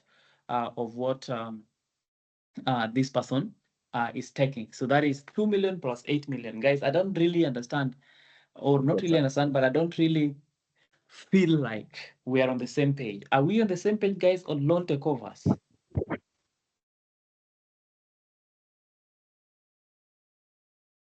Yes, I think we are on the same page. Yes, Yeah. we Okay. understand. So Mwalimu, the third stage is now the registration of the charge, and that charge will be registered by KCK for a total of 10 million, and then I mean, Mr. and Mrs. Baraka will receive the 8 million, and then 2 million will go to satisfy the loan balance that is at NCN Bank. Okay, so that is a loan takeover. That is a loan takeover. That is a loan takeover. Now, I want us to go and talk about at least another instance. I don't want us to talk about the third question, which is the role of the advocate representing Mr. and Mrs. Baraka. The role of the charge's advocate, you know that very well. So I will not talk about that for now because of time. We are going to come back to all these questions. All these questions we will do. There's no question that we're going to miss. So I was just using that example to explain what loan takeovers are. So in this instance, it could either be a second charge or a loan takeover. So from the way the question is said, it is a loan takeover, and which I've said is a transaction that makes second charges easy. So when the chargee, the charger already took another loan with another bank and is now taking another one with the next bank. So this second bank will pay the loan from the first bank. And this is a practice, guys. This is a practice. It is a practice when you become a real estate advocate or become a conveyancer in practice, you will realize these are the transactions you'll be doing. Okay. If you have a second bank giving you a loan after you took the first one, then the second bank will take over the loans from the first bank. Okay. Because money is money. Why do you think they're going to the second bank? Why can't they go back? Why can't they go back to NCN? So there's something that they're getting from KCK that they don't want to, they can't get from NCN. So in that instance, it's like they're transferring their loan from NCN to the second bank, which is KCK. So I hope you understand that point. But we will see more questions as we go so that we can explain it more and more. So the second one is buying a property through a loan. Still Penina. Okay, guys, be keen on this one. Be keen on this one. Mwalimu, before that point, I do not want to take any question. I do not want to take any question because we will take questions until the very end of the class. And I will not even explain the second. We still have 1, 2, 3 to go. Unless your question is burning. Abdi Maro, what is your question? Which is burning? Yeah, it is burning. So the question is, you've said this can either be a loan takeover or a second charge. If I was answering this question, I would have answered in terms of like a second charge. So what exactly in the question is pointing you to say that this is a loan takeover? That's the part I don't get. Why would you do it as a second charge? because in as much as they've tried to discharge it, it's still charged. So there's a fast charge, and they're trying to take another charge from another bank. So that would have been that is a second charge, which you said can either be a loan takeover or a second charge. But you said the way this question is structured, it means this is a loan takeover. I'm trying to understand what exactly is. Yeah. I've explained what loan takeovers are. I've said loan takeovers are structured to cure second charges instances. Why do we have loan takeovers? There's really no legal underpinnings of loan takeovers. Okay, there are no legal underpinnings of loan takeovers within the law, within the the Land Act in itself, or the law related to securities and charges. A loan takeover is an invention to cure the second charges. Okay, so because any instance, let me say it this way so that we are all on the same page. Any instance that is requiring a second charge is an instance of a loan takeover. Okay, so anytime an examiner is telling you that a question has been set, or a question has been set, and the examiner is saying that the charger took the first loan and is taking another loan with another bank again, then that is an instance of a loan takeover, which will involve two things. The first one is an interbank undertaking, bank-to-bank undertaking, and then the second one is the question of discharge and charge. Okay, so any instance of a second charge, any transaction of a second charge in a question is an instance of a loan takeover. Okay, there's another question in 2019 or 2017. Somebody sent it to me right now so that I can project for you. And for that one, the examiner was clear on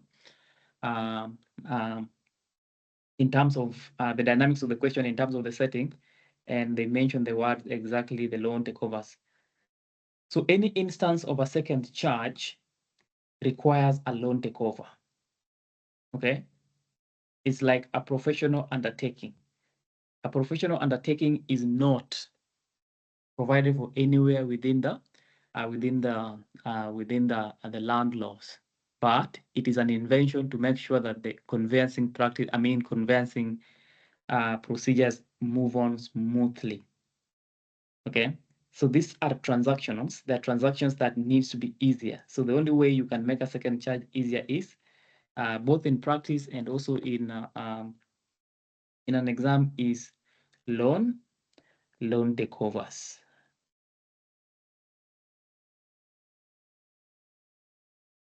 Angela, what is your question that is burning that can't wait? Thank you, Mwalimu. Okay, my question was actually similar to the previous speaker. It's just that now, yes, I just wanted to ask. So, in such a question, if you said that it was a second charge, how would the examiner, would it be okay, or how would you structure it? Because the question is, you need to structure it. You can say a second charge and get your marks, but how will you structure it? That is what the examiner will be marking. So fine, let's assume you say 1 second charge.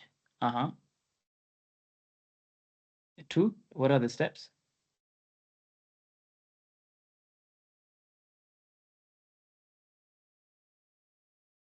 Angela, your microphone is muted. Yes, Mwalimu. So let's say they would get into a second charge. How?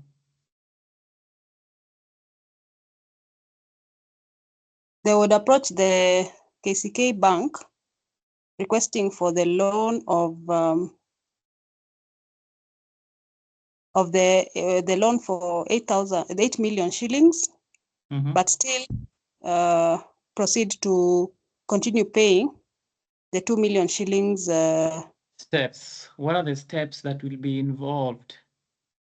What are the steps that will be involved? Consent. They would seek consent. The advocate would seek consent from the NCN bank first. And NCN Bank would have to give consent for the second charge to be taken out by KCK Bank. How will they pay that loan?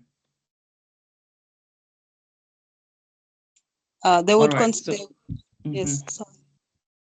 So I think they would let me just explain this. Second charges are very impractical. They're very, very impractical. And an instance where you're being told that your client is seeking another loan after taking another loan, then the first thing that the loan takeovers are supposed to do is not just making the transaction easy, but to settle the first loan. The main purpose of a loan takeover is to settle the second loan. So at any instance you see that this person is taking a loan twice and there's still a balance on the first loan that he has not completed, then in that instance, there needs to be a loan takeover so that the second loan to pay for the first loan. Okay? So you cannot have a second charge here. You can pass your way through it and get some marks, but you'll sweat explaining it. You'll sweat explaining it like the way you're sweating right now. Okay, so stick to loan takeovers. Loan takeovers are the exact thing that are supposed to be curing the second charges, because the assumption is by the time this person is taking another loan for 8 million, number one, he has not been able to pay. And in some questions, you'll be told specifically, this person has not been able to pay the first loan. And for that reason, they have gone to another bank. Why do you go to another bank? Because the first bank cannot give you more money until you pay them. So you go to this other bank. Okay, so that is what we are talking about. That is exactly what we are talking about. So I hope that has been answered. Mombasa, Nelson, and then Bishar.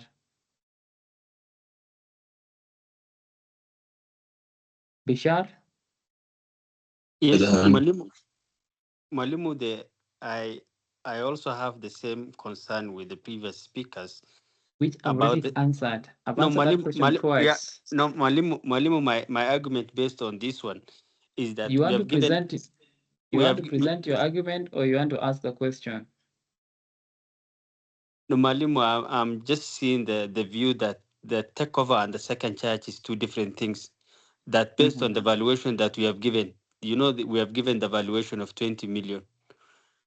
And the point that we are discussing in the second one, the steps that we are taking for the KCK bank to do, for me, if I'm answering this question, I will have taken it. The bank will do a due diligence, will do a valuation, and now after you have done the due diligence, they will have realized this property is charged to NSC bank, that bank, and now they consent, they do seek the consent of that too, because the property valuation is sufficient for what they are requesting for Mr. and Miss Baraka and the balance. So that 2 million, they can still do, do the obligation service, the 2 million, and still get it 8 million shillings, because the value of the property is now the two banks to have maybe an agreement based on the registration. What we call is, I don't know, the taking things on who will have, a priority. And I've already told you guys, and I'll say this again, loan takeovers are not about the value. Loan takeovers are not about the value. It is about the interest of the first bank and the interest of the second bank. How do you secure the interest of KCK that has given you a loan of 8 million? They don't have a title. How do you ensure that for them? How do you secure their interest? They don't have a title. The first bank has a title. So loan takeovers are about securing it's not about how many charges. You can create as many charges as you want on the property, which is valued at 20 million. That is no doubt. But the question is, how do you secure the interest of KCK as a bank that is giving 8 million? Number one. Number two, how do you secure the interest of the first bank, NCN, that has a loan balance of 2 million? So remember, these people are at a crossroad. What is the crossroad? The crossroad is the first bank wants its 2 million before they can release the title.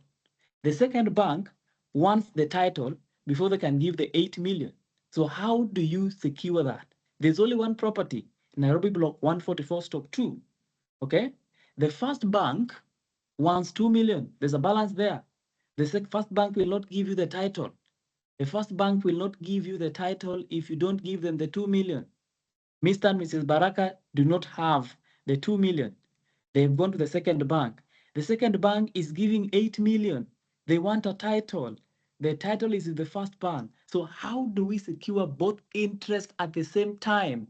Is a loan takeover, where you give an undertaking, tell that person, hey, give me the title, let me register my charge, and then I will send you whatever is owed to you.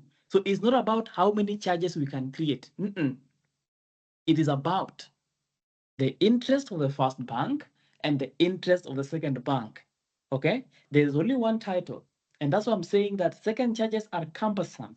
They're very, very cumbersome, and in most instances, they're not practical. You cannot have them in practice. Okay? Because the first bank will want to have a title in their custody. And you know that if you go to the bank, they will ask you, where is the title? Okay? If you go to the second bank, they also want the title. So how do you ensure that first bank has its money, that is the 2 million, and the second bank has a title? How do you cut across that? Because what we need now is the money and the title at the same time. So how do we get there? A loan takeover, whereby the first bank is paid and then the second bank is given a title. Okay, so loan takeovers, you can also term it as a transfer of charges, which is what is happening here. So it is about an interest. It's about an interest. Another question the examiner will be asking you, instead of asking you the process of the loan takeover, they'll be asking you, how do you secure the interest of KCK Bank? Okay, what is the interest of the KCK Bank? They want the title. Where is the title? NCN. What is the interest of NCN? They want the money. But as you've been told, Mr. and Mrs. Baraka do not have the money. That's why they're taking another loan from KCK. So how do you pair those two interests, making sure that everybody is paid and everybody's interest is covered? Pay the first one, give the title to the second one. And that is why we have loan takeovers. And I'm going to give the same answer I've given to Abdi, that the reason why we have loan takeovers is to secure the mischief or the impracticability of the second charges. Okay? That is what I'm saying. So even if you say that you will do a search and do a valuation and you find that the property is valued at, whether the property is Bishar, whether the property is valued at 10 billion, if the bank doesn't have a title, it is useless to them. The valuation is useless without the title. So the bank will have a title, will want a title. The other bank will not release the title until you pay them. That is why the examiner is telling you the loan balance. Why is the examiner telling you the loan balance? Okay? Because if the examiner was busy with wanted you to discuss the question of second charges, they could just tell you the couple took a loan of 10 million from NCN Bank. Number two, the couple has approached KCK Bank for 8 million. Advise them on the steps. That would be a second charge.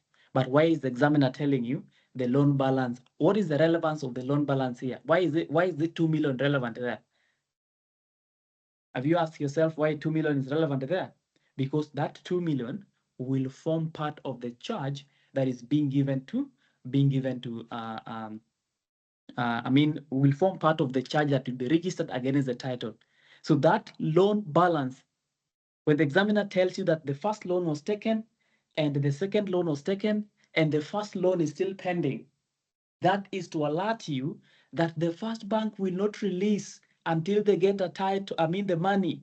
The second bank will not give money until they get the title. And therefore, that falls under loan takeovers. So if there's anything that is not supposed to confuse you, let me highlight it for you. This thing here, the loan balance is 2 million. The examiner is not saying this thing because the examiner lacks things to say. They're telling you that because it is, because if it is a second charge, why is the balance relevant? Is it relevant? It's not. So guys, I hope you're getting where I'm headed, or why I'm explaining, or why I'm saying what I'm saying. So Marwa, Abdi, are we on the same page? Yes, Mwalimu, we are on the same page. Marwa? We are on the same page. Yeah, thank you. Perfect. So guys, loan takeovers are not about how many charges you can create. Okay? Of course, you can create as many charges as possible. You can have first charge, second charge, third charge, fourth charge, up to 1 millionth charge, depending on the value of your property. Okay? But what is more important here is securing the interest of both parties. And this question can be set in another way where you're being told, advise KCK on how they can secure their interest. What is their interest? The title. But how can they get the title without paying the balance? That's why the examiner tells you the loan balance is 2 million. Why is that important? So that at the back of your mind, you know this balance lazima iongezwe kwa 8 million ndio sasa charge ikue 10 million. Tushaelewana hapo. Okay. All right. So what will happen? What are the transactions? There's a discharge for 2 million, and then there's a charge for 10 million. Okay, what are the documents being drafted? There's a professional undertaking, there's a discharge, and then there is a charge. That question is sorted. I don't know why your hand is up, Gertrude. A question on the 2 million discharge. I'm looking at LRA 58 on discharge of charge, and it talks about the principal amount secured under the charge. So I thought it's supposed to discharge the whole amount, just saying you've paid the whole 10 million. Document evidencing that the whole 10 million has been paid off, not just the 2 million. But that is So exactly what I'm saying. Yeah. That is what you've said. So this 2 million must be paid. And who is paying the 2 million? The 2 million is being paid by KCK. But KCK will not pay the 2 million until this 2 million has been this specific discharge has been done. But there can be no discharge without the payment of the 2 million. So we are not discharging the 2 million. That's why I told Isangani that it is not a discharge of 2 million. It is a discharge of charge. But we can't discharge before the 2 million is paid. So we pay the 2 million and then discharge, or we give an undertaking. So what is being discharged is the charge. If you look at, remember guys, if you look at the charge agreement, the title after it has been charged, it will give you the charge. It will say charge for 10 million. So what you're going to discharge is the 10 million, but for there to be that discharge, you have to pay the entire loan, and that's why you're giving a professional undertaking. So the first thing will be a discharge. After the clearance of the 2 million, a discharge. Tukishapata discharge, and then we go to the charge for 10 million. So what is the stamp duty on discharge? The stamp duty on discharge is the loan that was given initially, 10 million. What is the stamp duty on the charge, which is also part of 10 million? So 0.05% discharge, and then the 0.1% of the 10 million. Tunaelewana? Yes, thank you. Sorry for misunderstanding. No, it's okay. We're fine. So let us go back to ABSA case again. So in the ABSA case, we are now doing the second instance. You have to give me some minutes because you've eaten my minutes now. So you have to give me some minutes. So Penina, in this second instance, let me stop sharing. Penina, in the second instance, is taking a loan to buy a property. Penina is taking a loan to buy a property. Are we together? Now, the loan is being taken from ABSA to buy a property from Abdi, for instance. Okay, so the property is 10 million. The property is valued at 10 million. Abdi is the vendor. Okay. Penina is the purchaser. Okay. Penina and Abdi are entering into agreement to buy, so that Penina can buy the 10 million, pay 10 million for the property. But Penina doesn't have the money to buy the property from Abdi. So Penina approaches Absa for a loan of 10 million. Okay? For a loan of 10 million. To pay who? To pay Abdi. So in this instance, what are the transactions? What is the first transaction? Somebody. What is the first transaction?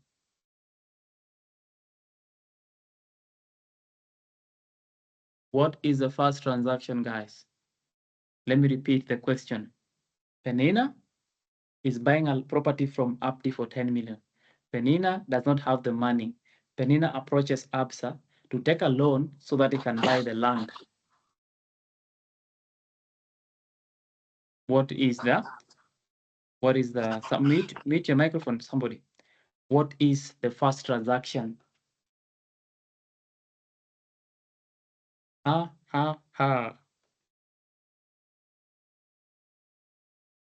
Gertrude, Gertrude, what is the first transaction? A professional undertaking. Wewe unanipima. Mudave, Cynthia.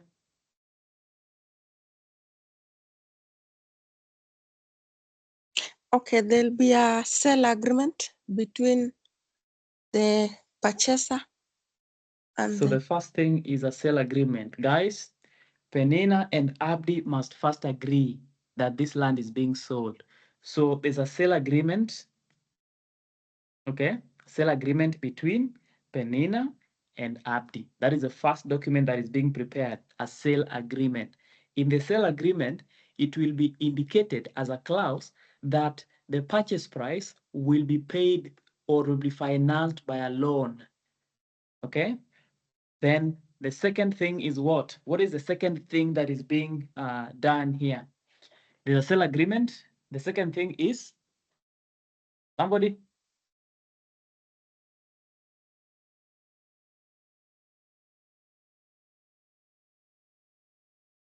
Angela?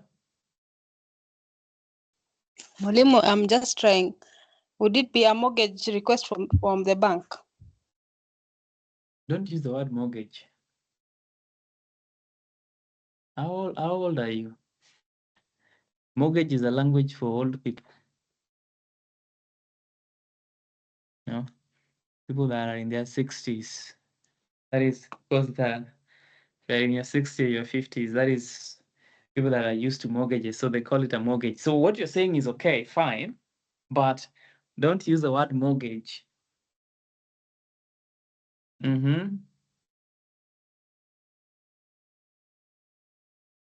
Okay, a charge request. You'll do a charge, the bank. You can't do a charge yet. You can't do a charge. Guys, what is the next? If there's a sale agreement between Penina and Abdi, wamelewana sasa, hii pesa nitaenda kwa bank, nitafuta hii pesa na nikupee. Okay? So Abdi anangoja pesa 10 million. Penina hana pesa, anaenda bank kutafuta 10 million. So what is the next stage?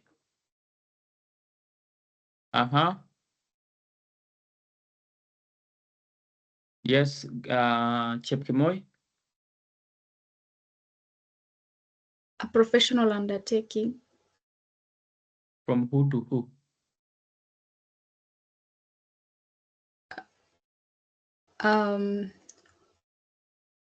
From Penina's advocate to the chargee.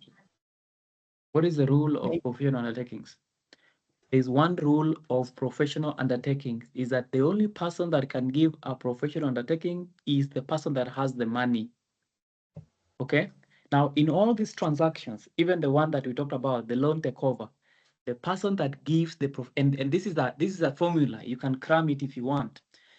The person that makes the professional undertaking is the person that has the money, not the rich person, is the person that has the money that is being discussed in that question, the person that has the money that is needed in that question.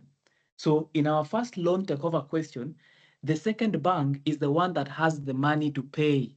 Therefore, they're the ones giving a professional undertaking. In our question right now, who has the money to pay? Chepkemoi, Purity. Patricia, it's the bank. Patricia. So who gives the professional undertaking? From who to who? And what are they saying in that professional undertaking? Okay, it's from the bank to Penina, stating that Wait. Why are we writing an undertaking to Penina? No, sorry, to the purchaser. Who is the purchaser? It's the Jajo. Who is the Jajo? I can't recall the scenario, but okay, this is the scenario. Penina is the one buying. Abdi is the one selling. Okay. Okay, from the bank to Abdi. Telling Abdi what? Stating that they undertake to remit the amount for pending charge. No, they undertake to issue the amount to Abdi. You have the point, but you're not bringing it out clearly. Let's talk to Alphonse. Yes. Thank you, Alphonse. What is the step here? Yes. Let me also give it an attempt. So after Penina and Abdi have done the agreement, Penina will then take the agreement to the bank. So after she has taken the agreement to the bank will issue a PU to the seller, who in this case is Abdi. And in this agreement, the seller will be told to issue the title so that they can register a charge in their favor, after which they'll advance the cash. So what is the content of the PU? Make it clear. Yes, so in the PU, the bank will be telling the seller that they give them the title so that they can register a charge in their favor for the amount that for the purchase price, and then after that they'll then advance the cash. So the position. What do you mean advance the cash? Kijana mjaluo, napenda kizungu kubwa kubwa. What is advance? Advance the cash. Okay, remit the cash then. To who? Remit to the purchasers. See who is Abdi. Abdi in this, not to the purchaser, sorry, to the vendor, to the seller. Who is Abdi in this case? Sorry. Yes. So please, don't say advance. Don't say advance. The examiner will be wondering, what do you mean by that? Okay, so it's very simple. The bank is the one that has the money. Okay, the bank has the money. The bank will proceed. Okay, the bank will proceed and give a professional undertaking to Abdi, telling Abdi, hey, we have heard that you're selling the property to Penina. Penina has approached us for a loan. Please give us the title. Let us register our charge. Once we are done registering our charge, we will send you the 10 million. Okay, we'll send you the 10 million that you need from Penina. But a transaction is missing that Alphonse has not mentioned. Okay, before you register the charge, what is supposed to happen? So there's a professional undertaking. Okay, there's a professional undertaking. We are all agreeing to that. Telling Abdi, give us the title, let us do what, and then do what. Okay. So there's a professional undertaking, yes, but what is the content of this professional? And Bishar, what is the step? What is done first? And Malimu, before I attempt, I just wanted to ask: is it the Abdi or Abdi's advocate? The bank will address the BU to Abdi's advocate. No, the recipient is that doesn't have the giver is the advocate. The recipient can be anyone. You can even give a professional undertaking to your grandmother. The giver is the one that must be the advocate. That is the bank's advocate. And then the receiver can be anyone. Anybody Okay, can receive a professional undertaking. okay. My other question is: the bank requesting for the completion document or only the title? Whichever. You can use any completion document. Remember that in this instance, what Abdi has is both the title and the completion documents. For us to do whatever we want to do, we need the completion documents, which will still come from Abdi anyway. Okay. Okay. Now, repeat again, Malim, the question. Then I'll try. You know something called the kingdom of heaven and how they live people.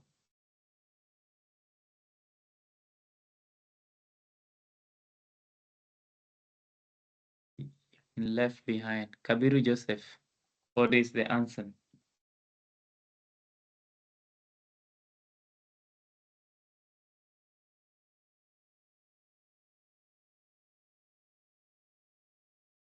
Kabiru?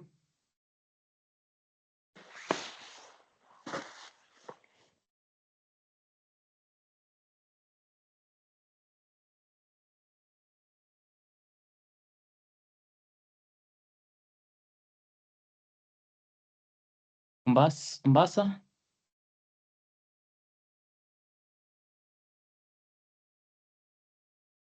Okay, it will, ABSA will give a PU to Abdi telling him to give them the title documents and register a transfer in the name together with the charge. It will happen simultaneously. Fine. So what starts and what ends? That's what I'm looking for. Transfer first. The transfer? Transfer to who? Clear? A transfer to Penina's name. A transfer to Penina's name. And then after that? A charge in favor of ABSA. A charge in favor of absent. Thank you. So guys, please understand that point. So before you register the charge, you are charging whose property, okay? So number one, a sale agreement between Penina and Abdi. And then the second thing is now a professional undertaking from ABSA to Abdi, where they request Abdi to give them the title together with all completion documents for purposes of registering a transfer first, okay? The next thing is a transfer in the name of Penina. And then once the title has been registered in the name of Penina, then there's a charge in favor of ABSA. And then the money is wired to Abdi. Now, if the property was charged for, if the property was valued at 8 million and the loan amount is 10 million, then Penina gets 2 million and Abdi gets the 8 million.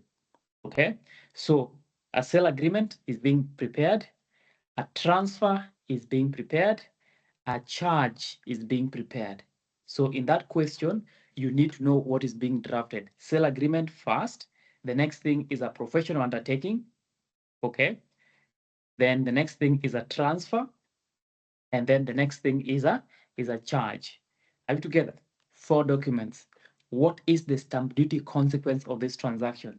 The first one is a transfer, which is, depending on where the property is, 2 or 4% of the purchase price. Which is the purchase price? The purchase price is 10 million. The second stamp duty that is being paid here is for the charge. which is 0.1% of 10 million. So who pays stamp duty on the transfer? It is the transferee, the purchaser, who is Penina. Okay. Now the charge. Who pays stamp duty on the charge? It is the charger, who in this case is also Penina. Okay. So that is the stamp duty consequence. That is how the transaction is structured, and those are the documents that are being prepared. Question.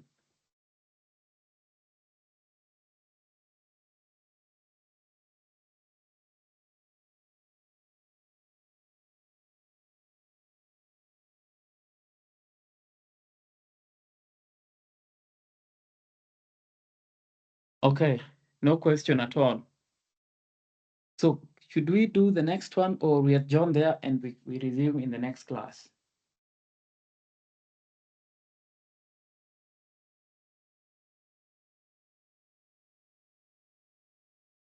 We do it. We do it now. Mwalimu, next class. Okay. So guys, these transactions, they don't end. They don't end. So we can do as many as possible. We only have 2 remaining. That is buying a charged property and then buying a charged property through a loan. Very, very interesting conversation. But if you guys are tired, we can adjourn. So we have talked about a loan takeover on how to take over the loan to secure the interest of both banks. Where you are taking a loan from 2 banks, there must be a loan takeover. Okay. We have talked about the documents to be prepared there and the stamp duty consequence. We have talked about buying a property through a loan. When you're buying a property through a loan, where you're being financed to buy a property. So in that instance, there is a sale agreement that is being prepared by the vendor, which is Abdi. And then after that, there's a professional undertaking from the bank's advocate to Abdi. Okay. Number 3 is a transfer to the name of the seller. So the name of the buyer, that is Penina. And that transfer is prepared by Penina or Penina's advocate. And then lastly, there's a charge in favor of the bank for the 10 million. So the stamp duty consequence is on the transfer and then on the charge. There's no stamp duty for PU. There's no stamp duty for sale agreement. Okay. And then we go to the next one. So before we get to the next one, please, I want you to understand what we've talked about. This is what I will do. This is what I'm going to do now. Okay. I'm adjourning the class. I'm adjourning the class right now. But if you have a question on what we have discussed today, I am happy to remain on this call and discuss the questions that you have, as many of them as you can. So we will discuss the remaining transactions in the next class. But regarding the things we have discussed today that are still confusing you, I am still on this call. You can ask. If you don't have a question and you're okay, you can drop off and ask for the recording. If you have a question that you want to ask that you're not understanding, then remain on the call and ask. I think that is a fair balance, so that if you're okay, you can leave the call right now. I will stop the recording in the next 1 minute. And then if you have a question and you want to remain on the call and ask, I am still on the call. I think that is a fair balance, right? All right, so any person that has something that they're not understanding, please ask. Put up your hand and ask, and mute your microphone. So guys, the class is adjourned. We will not discuss anything new. For those who are leaving, we will resume from where we've stopped today in the next class. We have rights in alieno solo in the next class, and other transactions on charges. And then so you can drop off and ask for the recording now. Ask for this recording now. For everyone else that still have a question, please ask your question, as many as you can, and then we can all say that you're fine. So you're free to leave if you are leaving, and then we can. So let's start with Mombasa.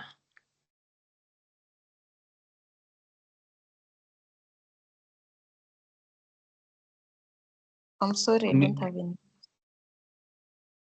Okay. Ngeno? Okay, Mwalimu, everything is well understood. Just a clarification, especially on the part of loan takeover. Supposing there is an outstanding loan of 2 million, for example, in the other bank, let's say ABSA, but now I'm going to KCB. In the place of a professional undertaking, can KCB simply settle the 2 million without having to issue the professional undertaking that we will remit the money once we are done with the transaction? But now that is a world where everybody's a Christian. Do you think the bank will just pay money like that? They can't. Their interest must be secured. Okay. So in this transaction, you are saying you took a first loan. Where did you take the first loan? ABSA.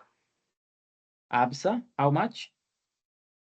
Let's say 10 million, but I've settled 8, so that gives a balance of 2. And second loan you're taking from?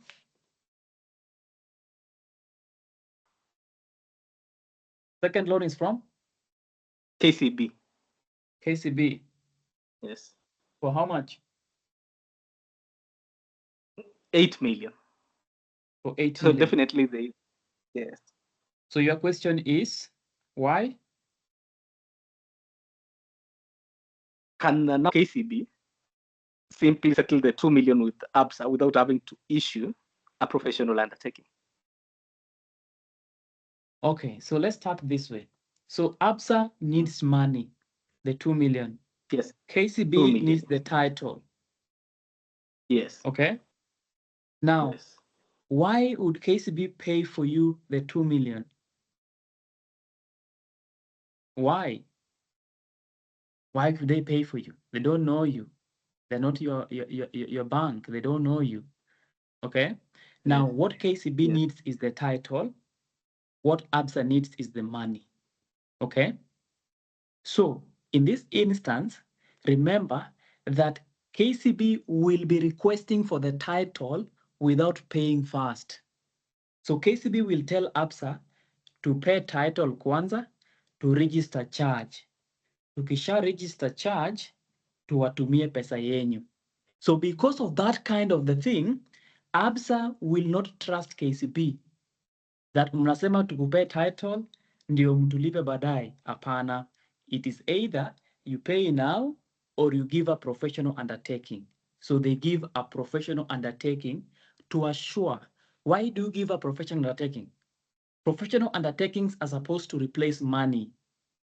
Okay, so that if you don't have the money to pay, you have the money but you don't want to pay fast, you secure that transaction by a professional undertaking. So you give a professional undertaking telling them that, by the way, we are promising and we are swearing we are going to give you back the title. Give you back the money.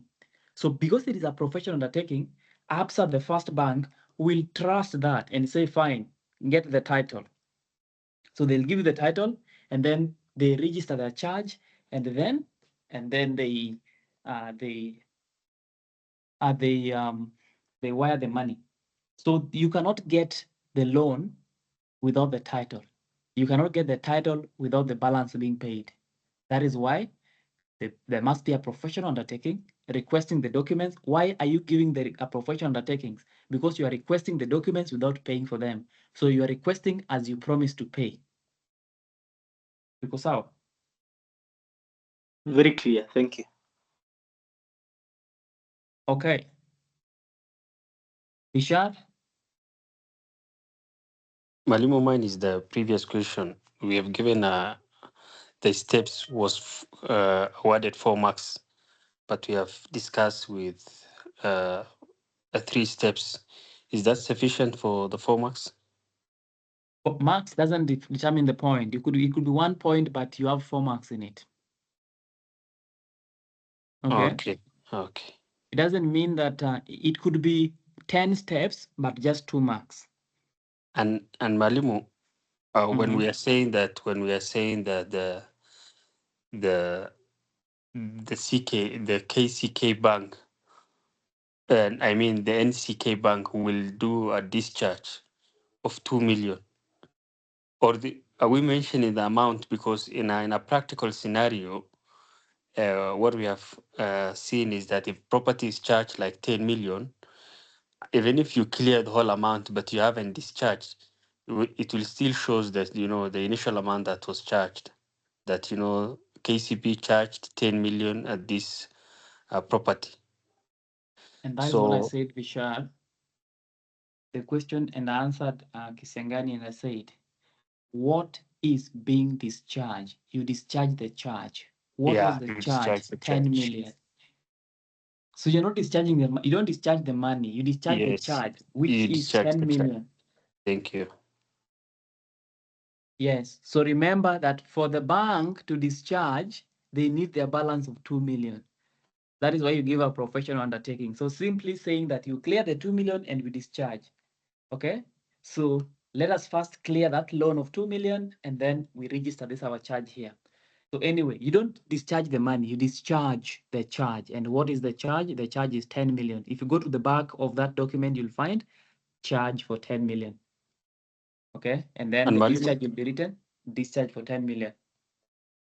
You asked Owino on the content of the PU.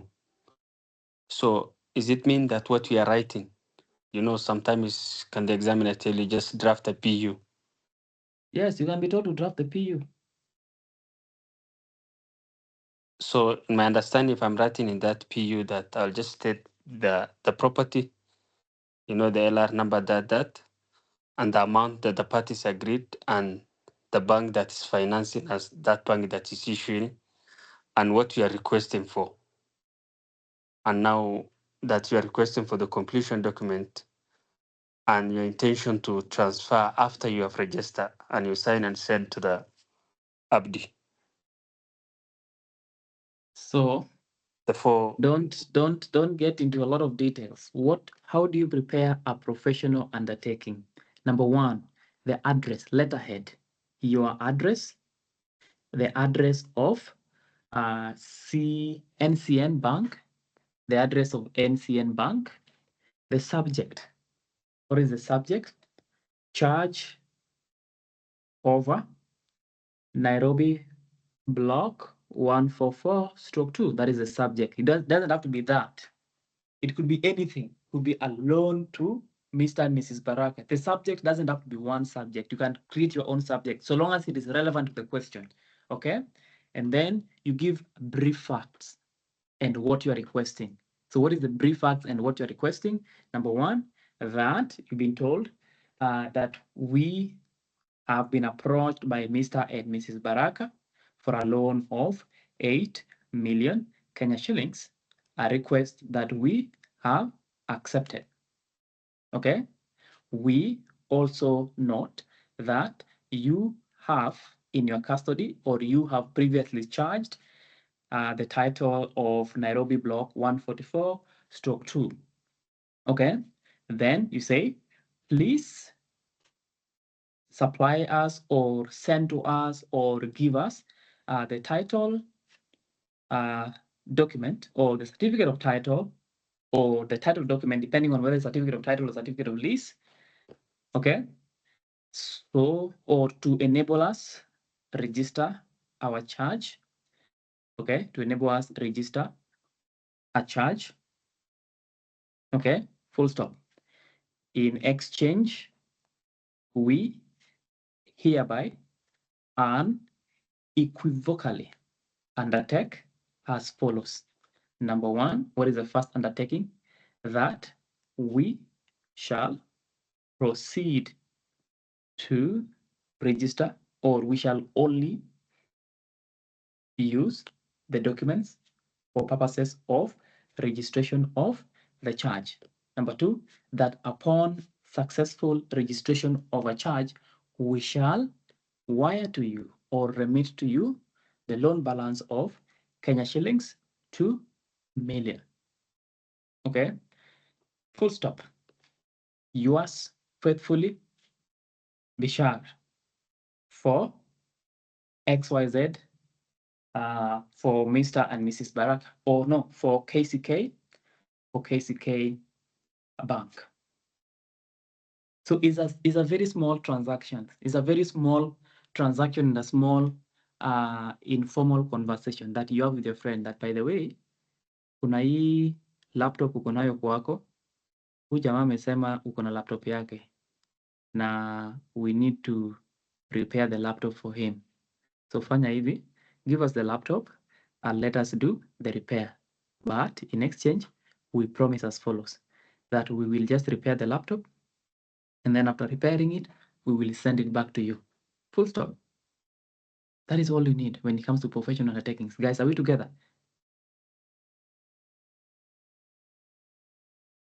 Yes, Mwalimu, thank you. And Mwalimu, just a follow up on that one, the second scenario of Abdi and another lady. You say that after the sale agreement, what will happen? If the purchaser, who was Banina, takes the sale agreement to the bank, let us say KCB will not, you say that then we have started. What they will do is just to issue a professional taking to Abdi. Before that, what happened? If a questions ask me what will happen, what about if I say that the bank will start now the due diligence, the valuation, the PU? I start from that long story. No, that is like telling this person. That is like telling this person. The first one we said was a sale agreement, Sindio? Yes. But the long process, you would say, number one, research on what a sale agreement is. Download the template, prepare your pen, start typing. Type page 1, type page 2, review, sign, request for their email, send through their email, ask them on call whether they've received. The same thing. So don't go through that process. Just say first one is sale agreement. Whichever way they're going to do to get to the sale agreement, the first one is a sale agreement. Second one, a PU. So the things that happens before the PU, of course, because you don't go to the bank pap and they give you a PU. No. They have to confirm, you have to give them the sale agreement, you apply, they confirm, they look at your record history, your credit records, and then if they approve your loan, it can even take 1 year for them to approve. It could take even 6 months for them to approve. So we are assuming that all that process has been done and they've approved it. Now the next stage is a PU. Okay, after PU, we go to the charge. Okay, why are we going to the charge? We are assuming, as we know, we are going to the transfer. We are assuming that even Abdi, who is the seller, has agreed. Abdi has agreed to the bank's request through the PU. So just go to the main points only. Don't go to the nuances. Are you together? Yes, Mwalimu, yes, thank you.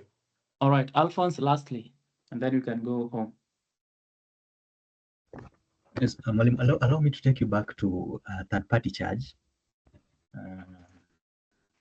So in a third-party charge, we say that we have 3 people. That is the charger, the chargee, and the borrower. So in an instance where the borrower, after it's a third-party charge, but the borrower defaults immediately, they're issued with this charge, and then 3 months later, the borrower dies or they pass away. So can we hold the guarantor or the charger? No, not the charger, the chargee. Is it the chargee or the charger? The guarantor, that is. I know them as Who the is the guarantor. guarantor? Why are you mentioning a guarantor here?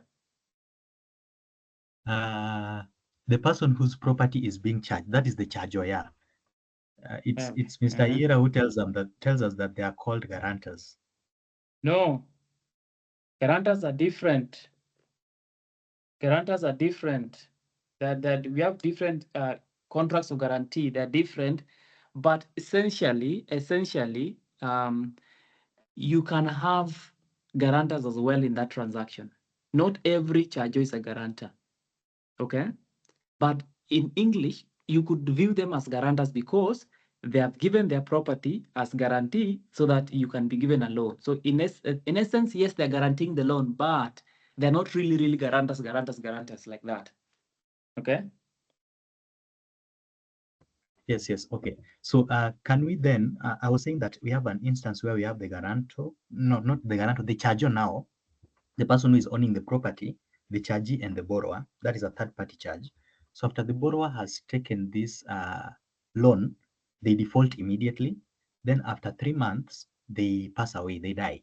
So can we then go and hold the charger personally liable? Like, can we pursue the charger? And if so, what is the procedure? My friend, what are you asking? I want you to come down and ask that question silently without saying it. Ask it in your own head and tell me. What are you saying? The borrower has nothing. The bank doesn't even know the borrower. The bank doesn't care about the borrower here. The contract is between the charger and the chargee. That is the charge. The charge has got that. The borrower is just the person that is going to get the money. But the moment you default, it is the bank. Why did the bank give you a loan? The bank gave you a loan because somebody stood in for you. The property was charged. So the charger must pay. If this person dies, the charger must pay. They will have to pay. And if they don't pay, the bank will sell their property. That is why the property was used as a security. So that property of the charger will be paid. I mean, will be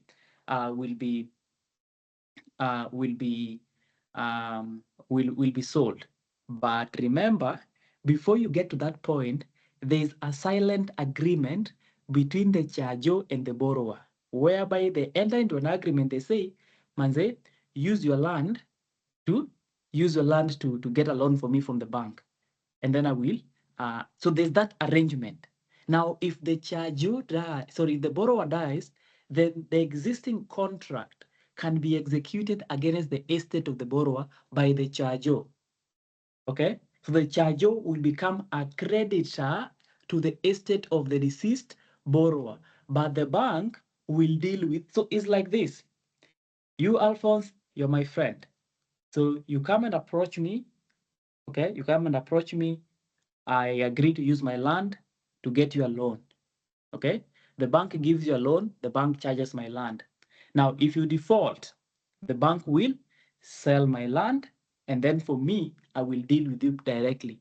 If you die, the bank will sell my land, and then I will enforce my right, a contractual right, against your estate as a creditor to that estate.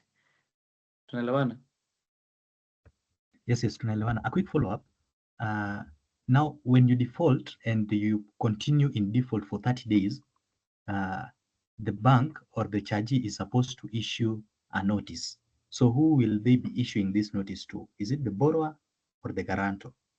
See, the charger is alive. The charger is the one. Remember, the person whose property is being sold is the charger. Is he alive or not? He's alive. Yes. And let me use an example that you all know. If you take help, though help is not restrictively executed, if you took help, the moment you default in paying your help, then the people that guaranteed that help will start receiving messages that you've defaulted. So it's the same thing. If you default as the borrower, then the notice will be sent out to both of you. Okay, but mostly to the charger, because those are notices of sale. Notices of sale. So the bank will remind you, pay. If you don't pay, both of you will receive. Okay, both of you will receive a notice, because your property is going to be sold. So you'll be notified, and then it will be sold, unless you get the borrower to pay. If the borrower doesn't pay, then you're done with your property as well. Are we together? Yes, that is very clear, sir. Thank you. All right, guys, that is it for today. Thank you very much. Mombasa, Elizabeth, you said you don't have a question.